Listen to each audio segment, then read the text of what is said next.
तो नई शिक्षा नीति पर यह बहुप्रतीक्षित सेशन शुरू होने जा रहा है। और दोस्तों यकीन करिए, जब सेशन खत्म होगा तो आपको लगेगा कि आज आपने शायद कई न्यूज चैनलों पे देखा होगा, इवन शायद आपने राज्यसभा टीवी पे भी देखा होगा दोस्तों, पर अब तक ये सबसे दमदार सेशन होगा। I can assure you that आपको हर बारीकी पे होगी चंद्रा इंस्टीट्यूट की नजर और होगा एक विश्लेषण दोस्तों। पर हां, इतना जरूर आपकी उत्सुकता के लिए कह देना चाहूंगा कि मैं अभी यही आशीष सर से बात कर रहा था कि मुझे वो हिंदी की कहावत याद आ गई है, घाट घाट का पानी पीना। आप सोचेंगे सर ये क्या कह रहे हैं। तो दोस्तों जिस कस्तूरी रंगन एंड हिज टीम वो the chairman of new education policy के फाइनल ड्राफ्ट की, दोस्तों उन्होंने बहुत रिसर्च किया है और दोस्तों एकदम पूरी शिक्षा व्यवस्था को रिवैम्प कर दिया है, पुनर्गठन कर दिया है। तो दोस्तों आइए, और हाँ ध्यान रखेंगे, आप में से काफी लोग मुझसे पूछ रहे हैं सर क्या इसमें कुछ बहुत गलत है, तो आपको ये बात बता दूं, इस शिक्षा नीति में nothing is wrong with teaching. Teachers के लिए कुछ भी गलत नहीं है दोस्तों, कुछ सिस्टम चेंज किए गए हैं। तो आइए दोस्तों, आपकी उत्सुकता को बिना रोके हुए मैं चाहूंगा, don't waste time in this bloody talking, बातचीत में फालतू समय नहीं गुजारेंगे। तो आइए दोस्तों शुरुआत करते हैं, क्या है इस शिक्षा नीति की प्रमुख बातें। दोस्तों जस्ट इस लेक्चर की शुरुआत करने के लिए ऑलरेडी आशीष सर आएंगे जो आपको एक नजर सारे पॉइंट्स दिखाएंगे दोस्तों, और उसके बाद मैं आऊंगा, मैं आपको दोस्तों डीप एक्सप्लेनेशन दूंगा, मैं आपको बहुत ही गंभीर व्याख्या दूंगा, क्या परिणाम होंगे, क्या क्या प्रभाव पड़ेगा। तो दोस्तों लेक्चर के लिए रुके रहेंगे and I am going to call Ashish sir को मैं बुलाना चाहूंगा एंड आशीष सर को मैं स्टूडियो में वेलकम करूंगा and sir is going to take from here guys. जहां से सर शुरुआत करेंगे, तो आशीष सर का स्वागत करते हुए दोस्तों मैं उनको बुलाना चाहूंगा सर। तो Ashish sir is going to lead here sir. I thank you sir. Chandra institute के यूट्यूब चैनल पर मैं आशीष सिंह आप सभी का स्वागत करता हूं दोस्त। और लगातार यहाँ पे कमेंट्स भी आ रहे थे नई शिक्षा नीति के, लगातार आपके मैसेज भी आ रहे हैं, लगातार आपके कॉल्स भी आ रहे थे। और आपको एक बात पता है कि चंद्रा इंस्टीट्यूट बिना प्रामाणिक जानकारी, चंद्रा इंस्टीट्यूट बिना एनालिसिस किए वह किसी भी अंतिम निष्कर्ष पर नहीं पहुंचता है। और दोस्तों हमने और आरपी सर ने लगातार विश्लेषण किया और उन महत्वपूर्ण बिंदुओं को अलग किया जो आपके मायने रखता है। वे सभी आपके जिज्ञासाओं वाले प्रश्न, जैसे मैं आपको बता दूं कि एक सबसे ज्यादा क्यूरियोसिटी आपकी जिज्ञासा का प्रश्न है कि क्या अब शिक्षा में इंटरव्यू को शामिल किया जाएगा, जो गैर राजपत्रित चीजें, क्योंकि शिक्षा नीति में इसको मेंशन किया गया। ऐसे बहुत सारे यहां पे आवश्यक डायमेंशंस हैं जहां पे कि टीटी के बारे में क्या कहा गया, वो सारी चीजें आज यहां पे शामिल की गई हैं। और एक बेहतर एक्सप्लेनेशन या एक बेहतर एनालिसिस को जैसे ही आप समझते हैं, जो शिक्षा नीति आपको 2020 की पूरी तरीके से आपको कंफर्म हो जाएगी, पूरी क्लियर जाएगी। इस क्लास की शुरुआत करते हुए सिर्फ एक शब्द कहेंगे दोस्तों, यह संघर्ष की गाथा है। और संघर्ष की परिभाषा सिर्फ इतना है कि यह शिक्षा नीति मूल रूप से शिक्षकों के परिदृश्य में आई है। और शिक्षक से कहते हैं, या शिक्षक वह होता है जो एक मोमबत्ती की भांति उसकी तुलना की जाती है कि वह अपने शरीर को गलाता समाप्त करता चला जाता है और उससे दूसरों के जीवन को प्रकाशित करता चला जाता है। सबसे पहली बात यहां पर ध्यान दीजिएगा कि अगर हम ये न्यू एजुकेशन पॉलिसी की बात करते हैं तो सबसे पहली बात इस पॉलिसी की यही है कि इसके तहत शिक्षा मंत्रालय, मतलब इसके तहत यहां पर क्या किया गया कि जो मानव संसाधन विकास मंत्रालय है, इसका नाम बदल करके क्या कर दिया गया, इसका नाम बदल करके कर दिया गया शिक्षा मंत्रालय। अब शिक्षा मंत्रालय के माध्यम से आगे कौन कौन से चेंजेस, कौन कौन से परिवर्तन के आधार पर चीजें आगे बढ़ाई जाएंगी, इस क्रम पर आप ध्यान दीजिएगा कि पहले, मतलब अभी तक जो हायर सेकेंडरी आप बोलते थे 10+2 की शिक्षा प्रणाली, अब वो बदल करके हो क्या गई है दोस्त, 5+3+3+4 में विभाजित हो गई है। और आपको ये जानना पड़ेगा ये +5 क्या है, +3 क्या है, +3 क्या है और +4 क्या है। अगर इस +5 में सबसे पहले अगर हम 5 की बात करते हैं तो देखिए, वह पहला वर्ष जब बच्चा विद्यालय में आएगा तो वह उसकी उम्र कितने वर्ष होगी, 3 वर्ष होगी। तो पहले वर्ष, दूसरे वर्ष और तीसरे वर्ष, इसको क्या कहा गया, इसको प्री प्राइमरी कहा गया, या इसको यहां पे क्या कहा गया, यह पूर्व प्राइमरी शिक्षा या प्री प्राइमरी शिक्षा के नाम से यहां पर इसको संबोधित किया गया इस न्यू पॉलिसी के अंतर्गत। और इसको सीधा सीधा नाम क्या दे दिया गया, इसको सीधे सीधे तौर पर कह दिया गया क्या, फाउंडेशन कोर्स। फाउंडेशन का मतलब क्या है, नींव तैयार करना, मतलब बच्चे को आगे के जीवन में तैयार करने के लिए उसको मजबूती प्रदान करना, बच्चे को एक ऐसी श्रृंखला से जोड़ना, आने वाले दिनों की चुनौती के लिए वो क्या हो सके, तैयार हो सके। क्या कह रहा है, इसका उद्देश्य क्या रखा गया, ध्यान देना है कि किताबी बोझ को कम करना और व्यवहारिक जीवन में क्या, शिक्षा की नींव को रखना, व्यवहारिक जीवन से क्रियाकलापों को जोड़ करके आगे की ओर बढ़ाना। ये अब देखिए, इसमें प्रथम 3 वर्ष प्री स्कूली शिक्षा और कक्षा 1 आपके किस वर्ष में आएगा, स्कूली जीवन का चौथा वर्ष, और कक्षा 2 कहां पर होगा, 5वें वर्ष स्कूली शिक्षा में, कक्षा 1 और कक्षा 2। तो मतलब इसको आप जैसे आप कहते हैं ना खेल विद्यालय जिसको आप बोलते थे, तो उस तौर पर खेल के माध्यम से शिक्षा देने के लिए बच्चों को पहले वर्ष, दूसरे वर्ष, तीसरे वर्ष, अर्थात 30 मतलब जो 3 साल का बच्चा होगा वो पहले, दूसरे, तीसरे वर्ष वो खेल के माध्यम से शिक्षा प्राप्त करेगा। इसके बाद वह पहुंचता है पहली और दूसरी कक्षा में। ठीक है, चलिए अब यहां पर आगे ध्यान दीजिएगा कि जब इसके बाद +3 आता है, तो +3 क्या है, कक्षा 3, कक्षा 4 और कक्षा 5, कक्षा 3, 4, 5। अब इसका क्या उद्देश्य रखा गया, ये कक्षा 3, 4, 5 में ये जो +3 है, इस एजुकेशन, इसमें शिक्षा देने का उद्देश्य रखा गया कि आप बच्चों को किसके लिए तैयार करो, भविष्य के लिए तैयार करना। भविष्य के लिए तैयार करने का मतलब यही है कि वह बच्चा बड़ा होकर के किस क्षेत्र में जाएगा, कैसे आजीविका के साधन प्राप्त करेगा, बहुत सारे ऐसे डायमेंशन, इसको यहां पर क्या करना, शामिल करना। अब इससे क्या क्या है, बच्चे को प्रारंभिक समझ एकीकृत माध्यम से विज्ञान का, गणित का, कला, सामाजिक विज्ञान, और यहां पर ध्यान दीजिएगा कि मानविकी जिसको आप ह्यूमनिस्टिक बोलते हैं, विषय से क्या करना, एक प्रारंभिक परिचय कराना, मतलब पैसे का लेन देन क्या होता है, नोट सिक्के किस प्रकार से प्रयोग किए जाते हैं, ऐसे बहुत सारी चीजें हमें पत्तियों से वो जो मिलती है, वायु या उनकी औषधियों का क्या उपयोग है, ऐसे बहुत सारे डायमेंशन हमें यहां से आसानी से सीखने को मिलेंगे। ये बात किसका कर रहा है, 5 के बाद +3 की बात कर रहा है, जहां पे कक्षा 3, कक्षा 4 और कक्षा 5 चीजें जोड़ जाएंगे। क्लियर हुआ। अच्छा, इसके बाद फिर से +3 की बात किया है, और यह +3 जिसको आप मिडिल स्कूल बोलते हैं, कक्षा 6वीं, कक्षा 7वीं और कक्षा 8वीं। ये कक्षा 6, 7, 8 जो मिडिल स्तर का होता है, इसके लिए एक आपके शिक्षा नीति में स्पष्ट बातें कही गई क्या, कि एक निश्चित पाठ्यक्रम पर अब अध्ययन कराया जाएगा, जहां बच्चे को व्यवहारिक शिक्षा खेल के आधार पर दे रहे थे, गतिविधियों के आधार पर दे रहे थे, अब धीरे धीरे बच्चे को विषय विशेष की ओर अब आगे बढ़ाया जाएगा। और यह बढ़ाना हमारा कहां, +3, जो हमारा 5 + 3 + 3 मतलब कक्षा 6, 7 और 8 के बिंदुओं में। क्लियर हुआ। चलिए आगे की ओर बढ़िएगा।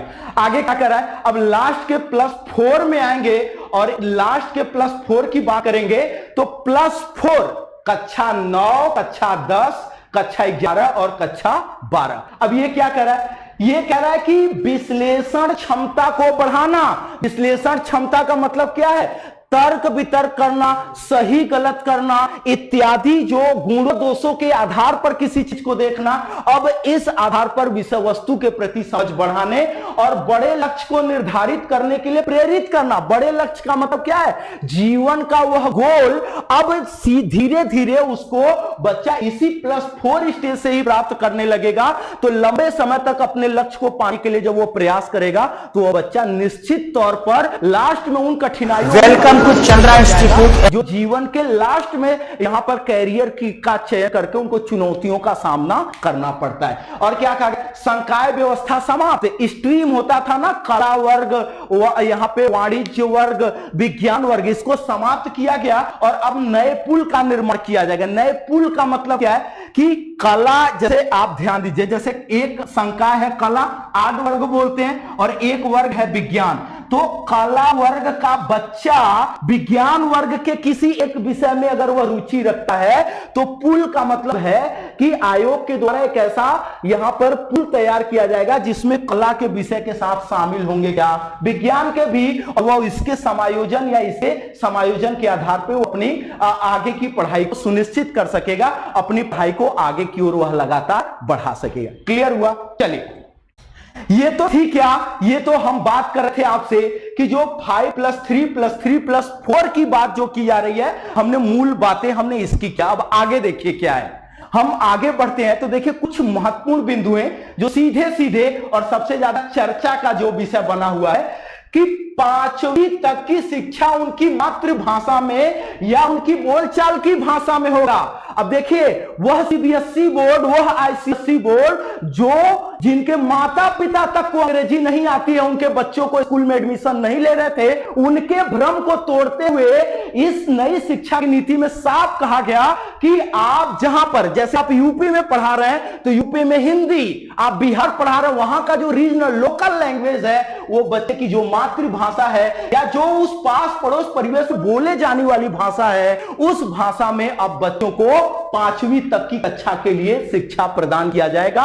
और अंग्रेजी क्या होगा, अब अंग्रेजी को जो अनिवार्य बोलचाली भाषा यहां पर मानते थे, अब अंग्रेजी में पढ़ाई की अनिवार्यता नहीं होगी कि आप पढ़ेंगे कक्षा 5 तक तो अंग्रेजी में ही, और अंग्रेजी नहीं आ रहा तो सीबीएसई आईसीएसई स्कूल में आपका एडमिशन नहीं होगा। इस भ्रम को दूर करते हुए उसने कहा अंग्रेजी अब एक विषय के रूप में पढ़ाया जाएगा। और बार बार यहां पे ये हो रहा था ना कि अंग्रेज चले गए, अंग्रेजी छोड़ गए, इस लाइन को यहां पे क्या कर रहा है, साफ साफ सेटिस्फाई कर रहा है।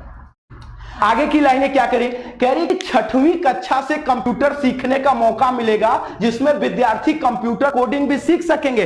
अब देखिए, प्रारंभिक स्तर पर जैसे चीन वगैरह में आपने देखा होगा कि बच्चे जैसे कक्षा 5-6 में ही जा रहा है तो वो व्यावसायिक शिक्षा से जुड़ रहे हैं, कंप्यूटर सीख रहे हैं, मोबाइल बनाना सीख रहे हैं, कोडिंग डिकोडिंग सीख रहे हैं, सॉफ्टवेयर हार्डवेयर के बारे में जानकारी प्राप्त कर रहे हैं। तो यह कक्षा 6वीं से ही क्या होगा, अब कंप्यूटर सीखें, उसकी कोडिंग करें, ऐसे व्यावसायिक क्रियाकलाप की ओर आगे बढ़ने की उनको क्या किया जाएगा, उसके लिए प्रेरित किया जाएगा, उसके लिए बच्चों को तैयार किया जाएगा। ये बात कर कौन रहा है, ये आपकी न्यू एजुकेशन पॉलिसी बात कर रही है। फिर क्या कर रहा है, कह रहा विशेष रुचि होने पर इंटर्नशिप का अवसर प्रदान किया जाए। इंटर्नशिप क्या है, ध्यान दीजिए आप, जैसे बच्चे को किसी पेंटिंग में रुचि है, बच्चे को साहित्य में रुचि है, तो बच्चे को उस प्रकार के व्यावसायिक संस्थान के माध्यम से वो सीखने का अवसर प्रदान किया जाएगा। इसी बात को साफ साफ लिखा है क्या कि विशेष रुचि होने पर, उसमें उसकी जिज्ञासा होने पर बच्चे को इंटर्नशिप मतलब वह करने, वह सीखने का पूरा पर्याप्त अवसर, वह पूरा पर्याप्त समय प्रदान किया जाएगा। क्लियर हुआ? चलिए आगे क्या कर रहा है, कह रहा 9वीं से 12वीं तक की परीक्षा सेमेस्टर प्रणाली द्वारा या मॉड्यूल आधारित होगा। तो यहां पर ध्यान दीजिएगा, एक सबसे बड़ी बात यहां पर क्या होती थी कि बच्चा जैसे 10वीं पास करना है, मतलब बच्चा 10वीं में एडमिशन लिया, 9वीं में मतलब वह 9 में है, तो 9वीं की तैयारी अच्छे से नहीं कर रहा है, वो 10वीं के प्री बोर्ड की तैयारी अच्छे से नहीं कर रहा है, वो 10वीं के फाइनल की तैयारी कर रहा है। तो अब आगे के लिए क्या कर रहा है कि कक्षा 9 में ही 2 सेमेस्टर हो जाएंगे, कक्षा 10 में 2 सेमेस्टर हो जाएंगे, और दोनों सेमेस्टर के अंक को जोड़ करके फाइनल उसको यहां पर अंक प्रदान किया जाएगा। तो उसको प्री बोर्ड में भी उतना मेहनत करना पड़ेगा अच्छे प्रदर्शन के लिए जितना वह फाइनल के लिए करता था, मतलब उसको दोनों सेमेस्टर में समान। लेकिन ये चीजें अभी क्या है, ये चीजें आगे की संतुति के लिए रखी गई है, ये चीजें इस पे अभी एक गाइडलाइन स्पष्टीकरण अभी आगे और देना पड़ेगा। ठीक है, चलिए आगे क्या करा, कह रहा छात्रों के व्यवहार, उनके पाठ्य सहगामी क्रियाओं के अवलोकन पर विशेष ध्यान होगा। देखिए अभी तक शिक्षा में जो सबसे विशेष ध्यान दिया गया कहां कि बच्चे की कॉपी जांची गई और ए फॉर एप्पल लिखा है बच्चा तो उसको 5 नंबर दिया गया,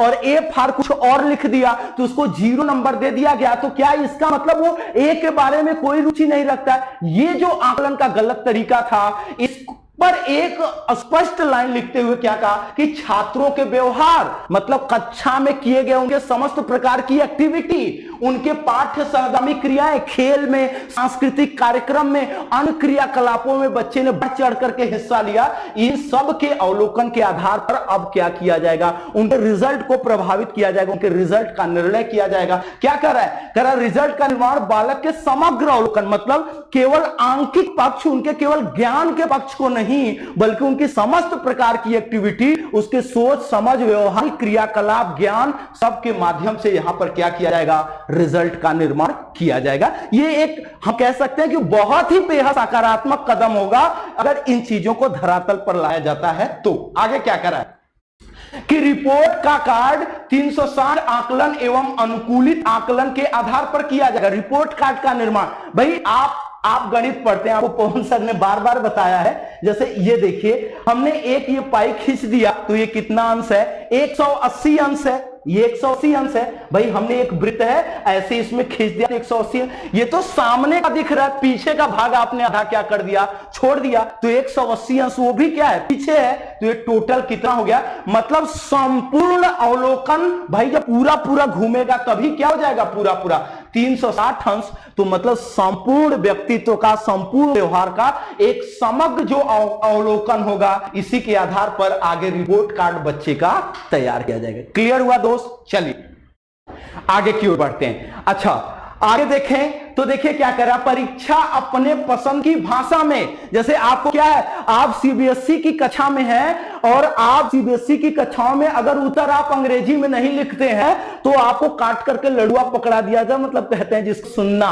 अब ऐसा नहीं होगा, साफ साफ गाइडलाइन में लिखा है कि परीक्षा अपने पसंद की भाषा, हमें अच्छी हिंदी आती है तो हम उत्तर लिखेंगे किसमें, हम हिंदी में लिखेंगे। अब किसी प्रकार की ऐसी बाध्यता आपको नहीं दी जाएगी। क्लियर है? मतलब आपको क्या होगा, अपने पसंद की भाषा में उत्तर देने की पूरी तरीके से आजादी होगी, पूरी तरीके से स्वतंत्रता। आगे क्या करें, छात्र स्वयं अपना व उनके सहपाठी शिक्षक तीनों मिलकर प्रत्येक विद्यार्थी का क्या करेंगे, अवलोकन। देखिए अवलोकन को सुगम बनाते हुए क्या कहा स्व आकलन। स्व आकलन का मतलब क्या है, मैं खुद अपना यहां पर क्या कर रहा हूं, अपने गुणों दोषों कमियों के बारे में ध्यान दे रहा हूं। मेरे सहपाठी वो अपने पर ध्यान देने के साथ मेरे पर भी ध्यान दे रहे हैं, उनका भी अवलोकन दर्ज किया जाएगा। और वो अवलोकन कौन करेगा, शिक्षक, मतलब त्रिस्तरीय अवलोकन। इसको मिला करके तब बच्चे के रिपोर्ट कार्ड को बेहतर तरीके से प्रस्तुत किया जाएगा ताकि व्यवहारिक कमी, व्यवहारिक समस्याएं उभर करके सामने आए और उसको पटल पर रख करके बच्चे को बेहतर जीवन निर्माण के लिए आगे की ओर बढ़ाया जा सके। क्या कर रहा है, सीएटी प्रणाली लागू, मतलब वो साफ आप क्या कर रहा है, सीएटी प्रणाली लागू। अब देखिए सीएटी प्रणाली क्या है, ध्यान दीजिएगा, कह रहा कॉमन एप्टीट्यूड टेस्ट की बात कर रहा है। कॉमन एप्टीट्यूड टेस्ट ये क्या है, जैसे आप कक्षा 12वीं में ये निर्धारित है कि आप 50% अगर अंक ले आए और आपने 50% अंक नहीं ले आया, आप तो कहते हैं फेल हो गए या आपका अब आगे ग्रेजुएशन आप नहीं कर पाएंगे। तो कॉमन एप्टीट्यूड टेस्ट की यहां पर व्यवस्था की, ये क्या करेगा, ये आपको जितने अंक आपने यहां पे पाया, हमने माना आपने 45 पाया है, अब आपसे ये क्या करेगा, सीएटी करा लेगा, आपका कॉमन एप्टीट्यूड टेस्ट होगा और ये नंबर आपके इसी 45 में जोड़ करके अब आपके क्या किया जाएगा, आपके रिजल्ट को मतलब समग्रता को शामिल करके आपको आगे वाली कक्षाओं के लिए क्या कर दिया जाएगा, बढ़ा दिया जाएगा, आगे की कक्षाओं से जोड़ दिया जाएगा। तो सब मिलाकर के जो अंक देने लेने की प्रक्रिया है, अब उस पर धीरे धीरे आयोग क्या कर दिया, जैसे आरपी सर ने कहा ना कि उसने घाट घाट का पानी पिया है, उसने हर व्यवहारिक समस्या, हर व्यवहारिक कमी का पता लगाया और इसी के आधार पर सीएटी लगाया गया, मतलब कॉमन एप्टीट्यूड टेस्ट। अगर आप 12वीं में फेल हो जाते हैं तो आगे ग्रेजुएशन में आपको एडमिशन लेने में जो जटिलता होती थी, नहीं हम इसी सर्टिफिकेट पे लेंगे, अब ये कॉमन एप्टीट्यूड टेस्ट को जोड़ करके आगे की ओर आपको एडमिशन दिया जाएगा। क्लियर है? चलिए अच्छा, अभी तक तो बात यह हो रही थी कि आया क्या है और आपके मन के अब जिज्ञासाओं वाले प्रश्न आ गए कि कॉलेज स्तर पर अब क्या होगा। तो देखिए मल्टी एंट्री मल्टी एग्जिट की व्यवस्था लागू की गई है। मल्टी एंट्री और मल्टी एग्जिट क्या है, आप समझिए बात को। जैसे आप बीए कर रहे हैं, आप बीए कर रहे हैं और साथ में आपको कोई अन्य कोर्स की आपको मतलब करने की इच्छा है, जिज्ञासा है, आपने इसको शुरू किया, जैसे इसके प्रथम साल में आपने शुरू कर दिया लेकिन लगा कि ये इसके साथ मैं नहीं कर पा रहा हूं, आपने छोड़ दिया। आपने इसको छोड़ दिया तो आपने क्या किया कि मतलब मल्टी कोर्स से आपने एग्जिट कर दिया।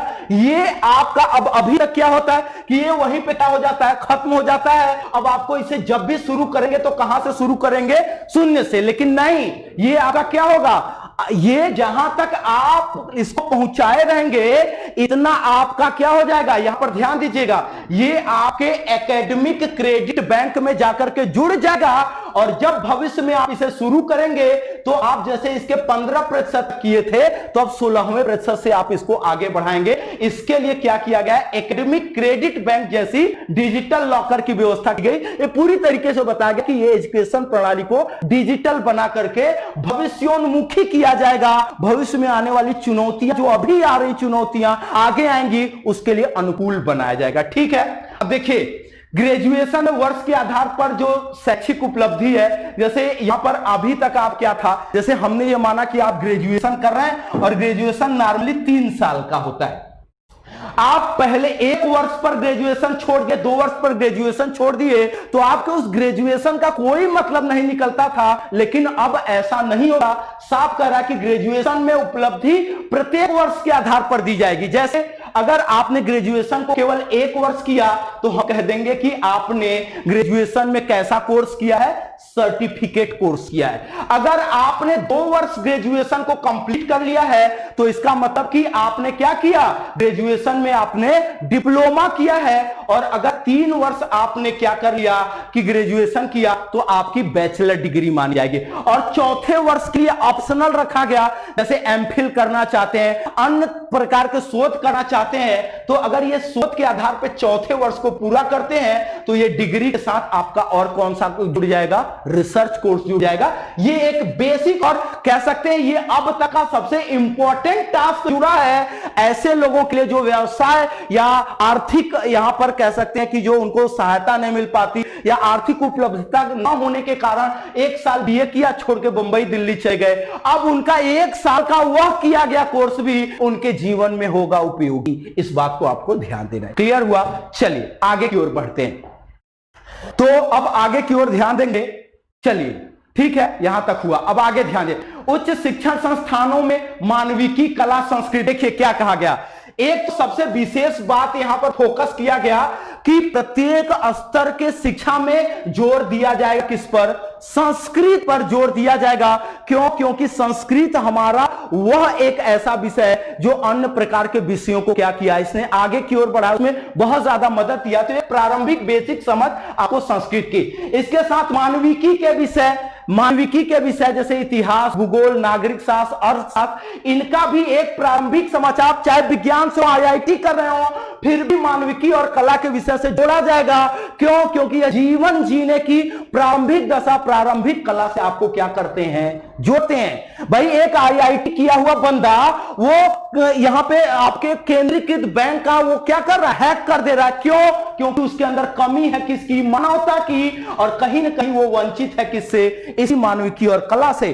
तो आप शिक्षा को, जीवन को व्यवहारिक बनाने का, मानवता उसमें शामिल करने का हर स्तर पर प्रयास किया गया। आगे क्या कर रहा है, स्कूल कॉलेज निर्धारित फीस से ज्यादा आप नहीं वसूल सकेंगे, इसके लिए सख्त कदम उठाए जाएंगे। और आज बढ़ते हुए यहां पे शैक्षिक समस्या का सबसे बड़ा कारण क्या है कि यहां पर क्या, मनमाना फीस होना, मनमाना फीस का वसूलीकरण करना। सामान्य तबके के लोग, निम्न तबके के लोग, जिसको आप मध्यम वर्गीय कहते हैं, निम्न वर्गीय कहते हैं, वो सबसे ज्यादा समस्याओं का क्या करते हैं, सामना करते हैं। तो साफ साफ करा है कि अब जो सरकारी फीस निर्धारित किया जाएगा, प्राइवेट कॉलेज, एडेड कॉलेज, चाहे जिस प्रकार के कॉलेज हो, वह वही निर्धारित फीस वसूलेंगे जो सरकार के द्वारा लगाया जाएगा। अब उनका कोई भी मनमानी कार्यक्रम इस प्रकार नहीं चल पाएगा। क्लियर हुआ? आगे क्या कर रहा है, ECCEZ यहां पे प्रणाली लागू की वो बात कर रहा है। तो इस क्रम पर यहां पर ध्यान दीजिएगा, वो कर रहा early childhood care and education की बात कर रहा है। ये देखिए आपके लिए सबसे इंपॉर्टेंट बात का क्या कर रहा है, वो कर रहा है कि early childhood care and education की बात कर रहा है। मतलब बच्चे के बचपनावस्था में उनका अच्छा देखभाल हो और उनके बचपनावस्था में उनकी एक अच्छी नींव पड़े, इसकी प्रणाली लागू करने का मतलब क्या है कि गुणवत्ता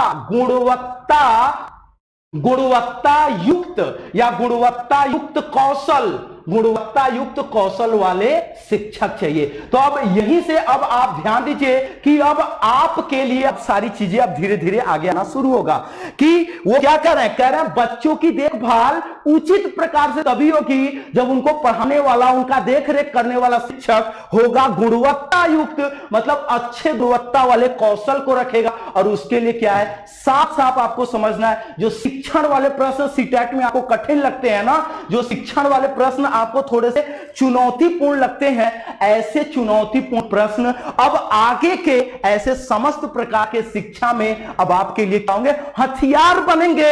और जो इसमें कमांड करेगा वो बेहतर शिक्षक होगा और जो नहीं करेगा दोस्त वो जाएगा पीछे। इस बात को आपको समझना है। थोड़ी सी चीजें अब ये नई शिक्षा यहां पर नीति डायमेंशंस को चेंज करके अब आगे की ओर बढ़ी। आगे क्या करा सभी को सामान्य साक्षरता व संख्यात्मक ज्ञान से जोड़ा जाना 2025 तक लक्ष्य रखा गया। मतलब इसने क्या कहा, 2025 तक ऐसे बच्चे जो अभी तक शिक्षा से नहीं जुड़ पाए, ऐसे लोग जो शिक्षा से नहीं जुड़ पाए, उनकी उम्र आयु कुछ भी हो, सब तक क्या सामान्य रूप से उनको क्या कर दिया जाएगा, साक्षर कर दिया जाएगा और उनमें एक संख्यात्मक ज्ञान हो जाएगा। और यह पूरी तरीके से करने का लक्ष्य कितना रखा गया, 2025 रखा गया। क्लियर हुआ। आगे क्या कह रहा है, आगे कह रहा है कि इसके लिए राज्य सरकार को यथासंभव, देखिए आपके काम की सबसे बेहतरीन चीज है कि कहते हैं कि अब आगे कोरोना है, आएगी वैकेंसी, नहीं आएगी। देखिए शिक्षा नीति में साफ साफ क्या लिखा गया है, कहा कि इसके लिए राज्य सरकार को यथासंभव, मतलब जितना जल्दी हो सके, क्या करा, कम समय में शिक्षक की नियुक्ति करनी होगी और नियुक्ति की प्रक्रिया निश्चित समय अंतराल में पूरा करना होगा। सबसे बड़ी बात आपके लिए, मतलब आप क्या किए, आप फॉर्म भर दिए, एग्जाम दे दिए और 3 साल से कोर्ट में वैकेंसी आपकी क्या कर रही है, लटक रही है। अब ऐसा नहीं होना चाहिए। कहा क्या कि नियुक्ति की प्रक्रिया निश्चित समय अंतराल में क्या कराना होगा, पूरा कराना होगा। 6 महीने 8 महीने आप डिसाइड करिए वैकेंसी निकालते समय, और उस निश्चित अंतराल पर हर हाल में सरकार को क्या करना पड़ेगा, शिक्षक की नियुक्ति कर देनी पड़ेगी। और ये आपके लिए सबसे बड़ी पॉइंट्स के रूप में ये आपके सामने ये है। ठीक है, चलिए कह रहा सामान्य कक्षा में छात्र शिक्षक। तो देखिए ये आपके टेट, सीटेट, सुपरटेट हर स्तर का एक प्रश्न है कि 30 संबंधे 1, मतलब कक्षा में 30 बच्चे और 1 शिक्षक का अनुपात, 30 संबंधे 1 का अनुपात रखा गया छात्र शिक्षक का। और सामाजिक आर्थिक पिछड़ा क्षेत्र अगर है तो यह अनुपात घट करके हो जाता है कितने का, 25 संबंधे 1 का हो जाता है। मतलब 25 छात्र होंगे और 1 शिक्षक वहां शिक्षण का कार्य करेगा। क्लियर हुआ। चलिए देखिए और क्या है, मैं आपको बार बार कह रहा हूं कि डिजिटल क्षेत्र में सरकार, मतलब वह कहां पर, कंप्यूटर शिक्षण प्रणाली की तरफ लगातार बच्चों को आगे बढ़ा रहा है। तकनीकी ज्ञान के क्षेत्र में कह रहा डिजिटल लाइब्रेरी और स्कूल लाइब्रेरी पर जोर दिया जाएगा। बच्चों को समन्वित ज्ञान प्रदान किया जाए, वह व्यवसायिक ज्ञान के लिए उनको भटकना न पड़े, वे बहुत सारी चीजें जो उनके लिए आवश्यक हैं। और कह रहा शिक्षा की गुणवत्ता, छात्रों की समस्या का निदान और छात्रों का कक्षा से पलायन ये क्या करना होगा, दूर करना। मतलब कक्षा में बच्चों की जो यहां पर समस्या उत्पन्न होती है, बच्चे कक्षा से भाग जाते हैं, बच्चे बीच में पढ़ाई छोड़ देते हैं, दूसरे विद्यार्थियों को तंग करते हैं, इस प्रकार के समस्त प्रकार की जो समस्याएं उत्पन्न हो रही है उसके कारण को आप पता करें और इस प्रकार की समस्याओं को दूर करने के लिए एक गुणवत्ता युक्त शिक्षक का चयन आयोग के द्वारा किया जाएगा। ठीक है, चलिए और इसी के साथ देखिए यहां पे मूल रूप से 4 बातें कही गई कि हमारी जो शिक्षा नीति 2020 है ये केंद्रित है 4 बिंदुओं पे।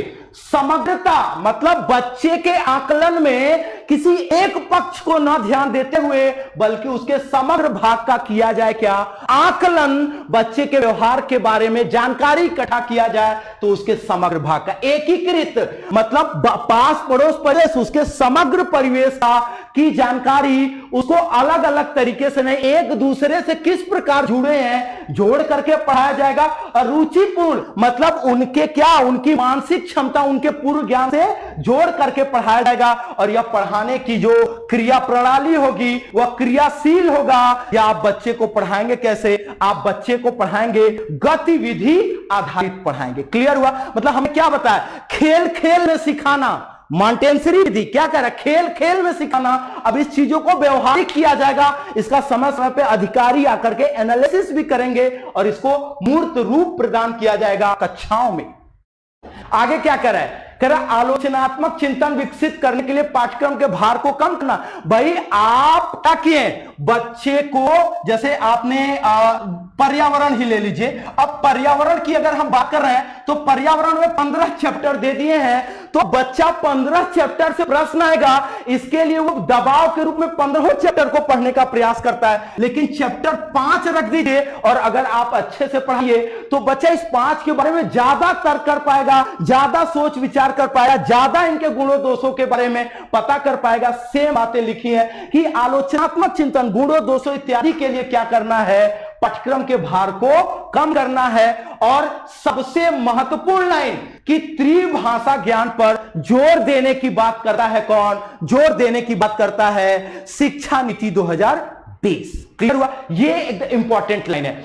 और एक सबसे केंद्रीय स्तर पर, चाहे आप सीटेट की तैयारी कर रहे हैं, चाहे सुपर टेट की तैयारी कर रहे हैं, चाहे आप टेट की तैयारी कर रहे हैं, केबीएस पीआरटी कुछ भी तैयारी कर रहे हैं, एक इंपॉर्टेंट बात, न्यू शिक्षा नीति ने एनसीएफ 2020 के एनसीएफ 2020 की संस्तुति, इसके रिसर्च शोध और नए कैरिकुलम की इसने क्या किया है कि अनुशंसा किया है। इसको करने के लिए इसने क्या किया है, इसका जिक्र किया गया है। मतलब अब एनसीएफ मतलब एनसीईआरटी के द्वारा एनसीएफ 2020 पर एक नए फ्रेमवर्क पर कार्य किया जाएगा। ये आपके लिए एक बेहतरीन और बेहद महत्वपूर्ण लाइनें होंगी। चलिए और आगे की ओर बढ़ेंगे तो देखिए क्या कह रहा है, आकलन के लिए 2 प्रकार का सर्वे होगा। आकलन मतलब बच्चों का आकलन 2 प्रकार से होगा। एक क्या होगा, स्टेट अचीवमेंट सर्वे, SAS मतलब राज्य के द्वारा बच्चे का समग्र अवलोकन किया जाएगा और उसी बच्चे का अवलोकन और कौन करेगा, नेशनल अचीवमेंट सर्वे होगा, मतलब राष्ट्रीय स्तर पर किया जाएगा और दोनों के आधार पर समग्र बच्चे का आकलन किया जाएगा। ये तो बातें अभी तक हम कर रहे थे किसके, शिक्षा नीति में, जिनके लिए आया है। अब वह शिक्षा नीति जिसको अपना करके आप शिक्षक बनेंगे, कह क्या रहा है कि अध्यापक कौन बनेगा। एक लाइन एकदम बिल्कुल स्पष्ट हमने शिक्षा नीति की लाइन लिया है, आपको गंभीरता से लेना होगा। कह रहा ओनली द बेस्ट, ध्यान से सुनिए, only the best and the brightest will be teachers. मतलब जो एक अच्छा लर्नर होगा, जो एक अच्छा चिंतक होगा, जो एक अच्छा नवाचार का विश्लेषक होगा, वही बीकॉम में क्या होगा, सबसे अच्छा अध्ययन करता ही क्या बनेगा, एक अच्छा शिक्षक बनेगा। और आगे ऐसी चुनौतीपूर्ण शिक्षक के लिए शिक्षक का कार्य उसी को दायित्व सौंपा जाएगा। क्लियर हुआ, चलिए और आगे आएंगे तो देखिए आपके टेट में 4 बदलाव होंगे जिसका जिक्र साफ साफ शिक्षा नीति में किया गया है। और आप में से बहुत सारे, अब देखिए यहां टेट का मतलब कि देखिए टेट के आगे ना तो मैंने सी शब्द का प्रयोग किया है और ना तो यूपी का किया है। इसका मतलब ये लागू होता है कहां, पूरे भारत में, चाहे राज्य स्तर पर हो चाहे वो सेंट्रल स्तर पर हो। टीटी के प्रश्न पत्र का स्तर बढ़ जाएगा, मतलब वो पहले से ज्यादा गुणवत्ता को परखा जाएगा, ज्यादा शिक्षक के अंदर की चुनौतियों को बाहर निकालने का प्रयास किया जाएगा। इसके लिए टेट के प्रश्न पत्र के स्तर को क्या किया जाएगा, बढ़ा दिया जाएगा। अब उसमें क्या होगा, प्रश्न थोड़े विश्लेषक होंगे, चिंतन स्तर के होंगे, इन चीजों को शामिल किया जाएगा। ये आपको गंभीरता से लेने की का विषय है। आगे क्या करें, दायरा बढ़ाकर 12वीं तक के लिए शिक्षा को जोड़ा जाएगा। ये क्या कह रहा है, अभी तक टीटी प्राइमरी और मिडिल का देते हैं, अब आपको अगर 12 तक के लिए शिक्षक बनना है तो ये शिक्षा नीति के आधार पर अब 12 तक के लिए आगे टेट होने जा रहा है। कान खोल के सुनिए, अभी तक 1 से 5 और 6 से 8 के लिए आप टेट देते थे, अब वो करा 12वीं तक शिक्षक बनने के लिए आपको क्वालिफाई करना पड़ेगा क्या? टीटी। आपको इस बात को ध्यान देना है। चलिए आगे की ओर बढ़ते हैं और देखिए, मैंने कहा था महत्वपूर्ण बातें, तो देखिए क्या कर रहा है, कह रहा पढ़ाने के लिए प्रेरणा और रुचि के परीक्षण हेतु वास्तविक कक्षा में डेमो शिक्षण साक्षात्कार लिया जाएगा और क्या प्राइवेट विद्यालय में पढ़ाने के लिए टेट अनिवार्य होगा। तो पहले 4 ले लीजिए, मतलब अब मत ये समझिए कि हम प्राइवेट बन रहे हैं कि सरकारी बन रहे हैं। टीचर ही बनने के लिए क्या चाहिए? टीटी चाहिए आपको। अब ये अपने दिमाग से निकाल दीजिए कि आप सरकारी टीचर बनने जा रहे हैं या प्राइवेट बनने जा रहे हैं। अब सबसे लास्ट और सबसे महत्वपूर्ण बातें, जो आपके कंफ्यूजन का सबसे मूल बिंदु है कि साक्षात्कार। तो 2016 में केंद्र सरकार का एक संस्तुति आई थी, जो एक गाइडलाइन आया था कि गैर राजपत्रित पदों में साक्षात्कार नहीं लिया जाएगा। और अभी तक अगर हम इंटरमीडिएट के प्रधानाचार्य को छोड़ते हैं तो बाकी सब तो हमारे गैर राजपत्रित मतलब सी में आते हैं। अगर हम सरकारी इंटर कॉलेज के प्रधानाचार्य को छोड़ दें तो बाकी सभी हमारे गैर राजपत्रित में आते हैं। तो अगर यहां पर इंटरव्यू साक्षात्कार को लागू करना है तो ऐसी दशा में सरकार को 2016 में लाई गई वह हमारी जो अनुशंसा थी वह उस पर क्या करना पड़ेगा, फेर बदल करना पड़ेगा। और एक लास्ट प्रश्न के साथ या एक लास्ट बात के साथ हम आरपी सर को बुलाना चाहेंगे। लास्ट बात आपके दिमाग में यह होगा कि यह शिक्षा नीति लागू कब किया जाएगा। बहुत सारे चैनल पर बहुत सारी जगहों पे बहुत सारी बातें हैं, आप सुनिए ध्यान से। यह संस्तुति के आधार पर कैबिनेट से पास किया गया एक प्रकार का हमारा क्या है, यह नीति है। अब इसको पेश किया जाएगा कहां? लोकसभा में। लोकसभा से पेश करके यह जाएगा राज्यसभा में और राष्ट्रपति का सिग्नेचर होने के बाद यह 34 वर्षों बाद यह एक अपना नया इतिहास रचेगा। और इतिहास क्या रचेगा इसके लिए हम बुलाना चाहेंगे आरपी सर के लिए। और दोस्तों ये बेहद जो हमारे अपने स्तर पर जो जानकारी थी इसको हमने देने का प्रयास किया। आगे की जानकारी के लिए RP sir. Thank you sir, thank you. दोस्तों कहीं मत जाइएगा, यह तो सिर्फ डेमो है दोस्तों। सर ने जो पढ़ाया वो बहुत ही बारीक फैक्चुअल जानकारी थी, पर आपको अब असली मजा आने वाला है क्योंकि अब आप इसके डिटेल में जानने वाले हैं। तो मैं चलूंगा दोस्तों, शुरुआत करेंगे। तो चलिए पीछे के सर के कुछ पॉइंट्स को देखते हैं फटाफट जल्दी से। चलिए हम पीछे एक बार आएंगे दोस्तों व्याख्या के लिए। आइए आगे चलते हैं। देखिए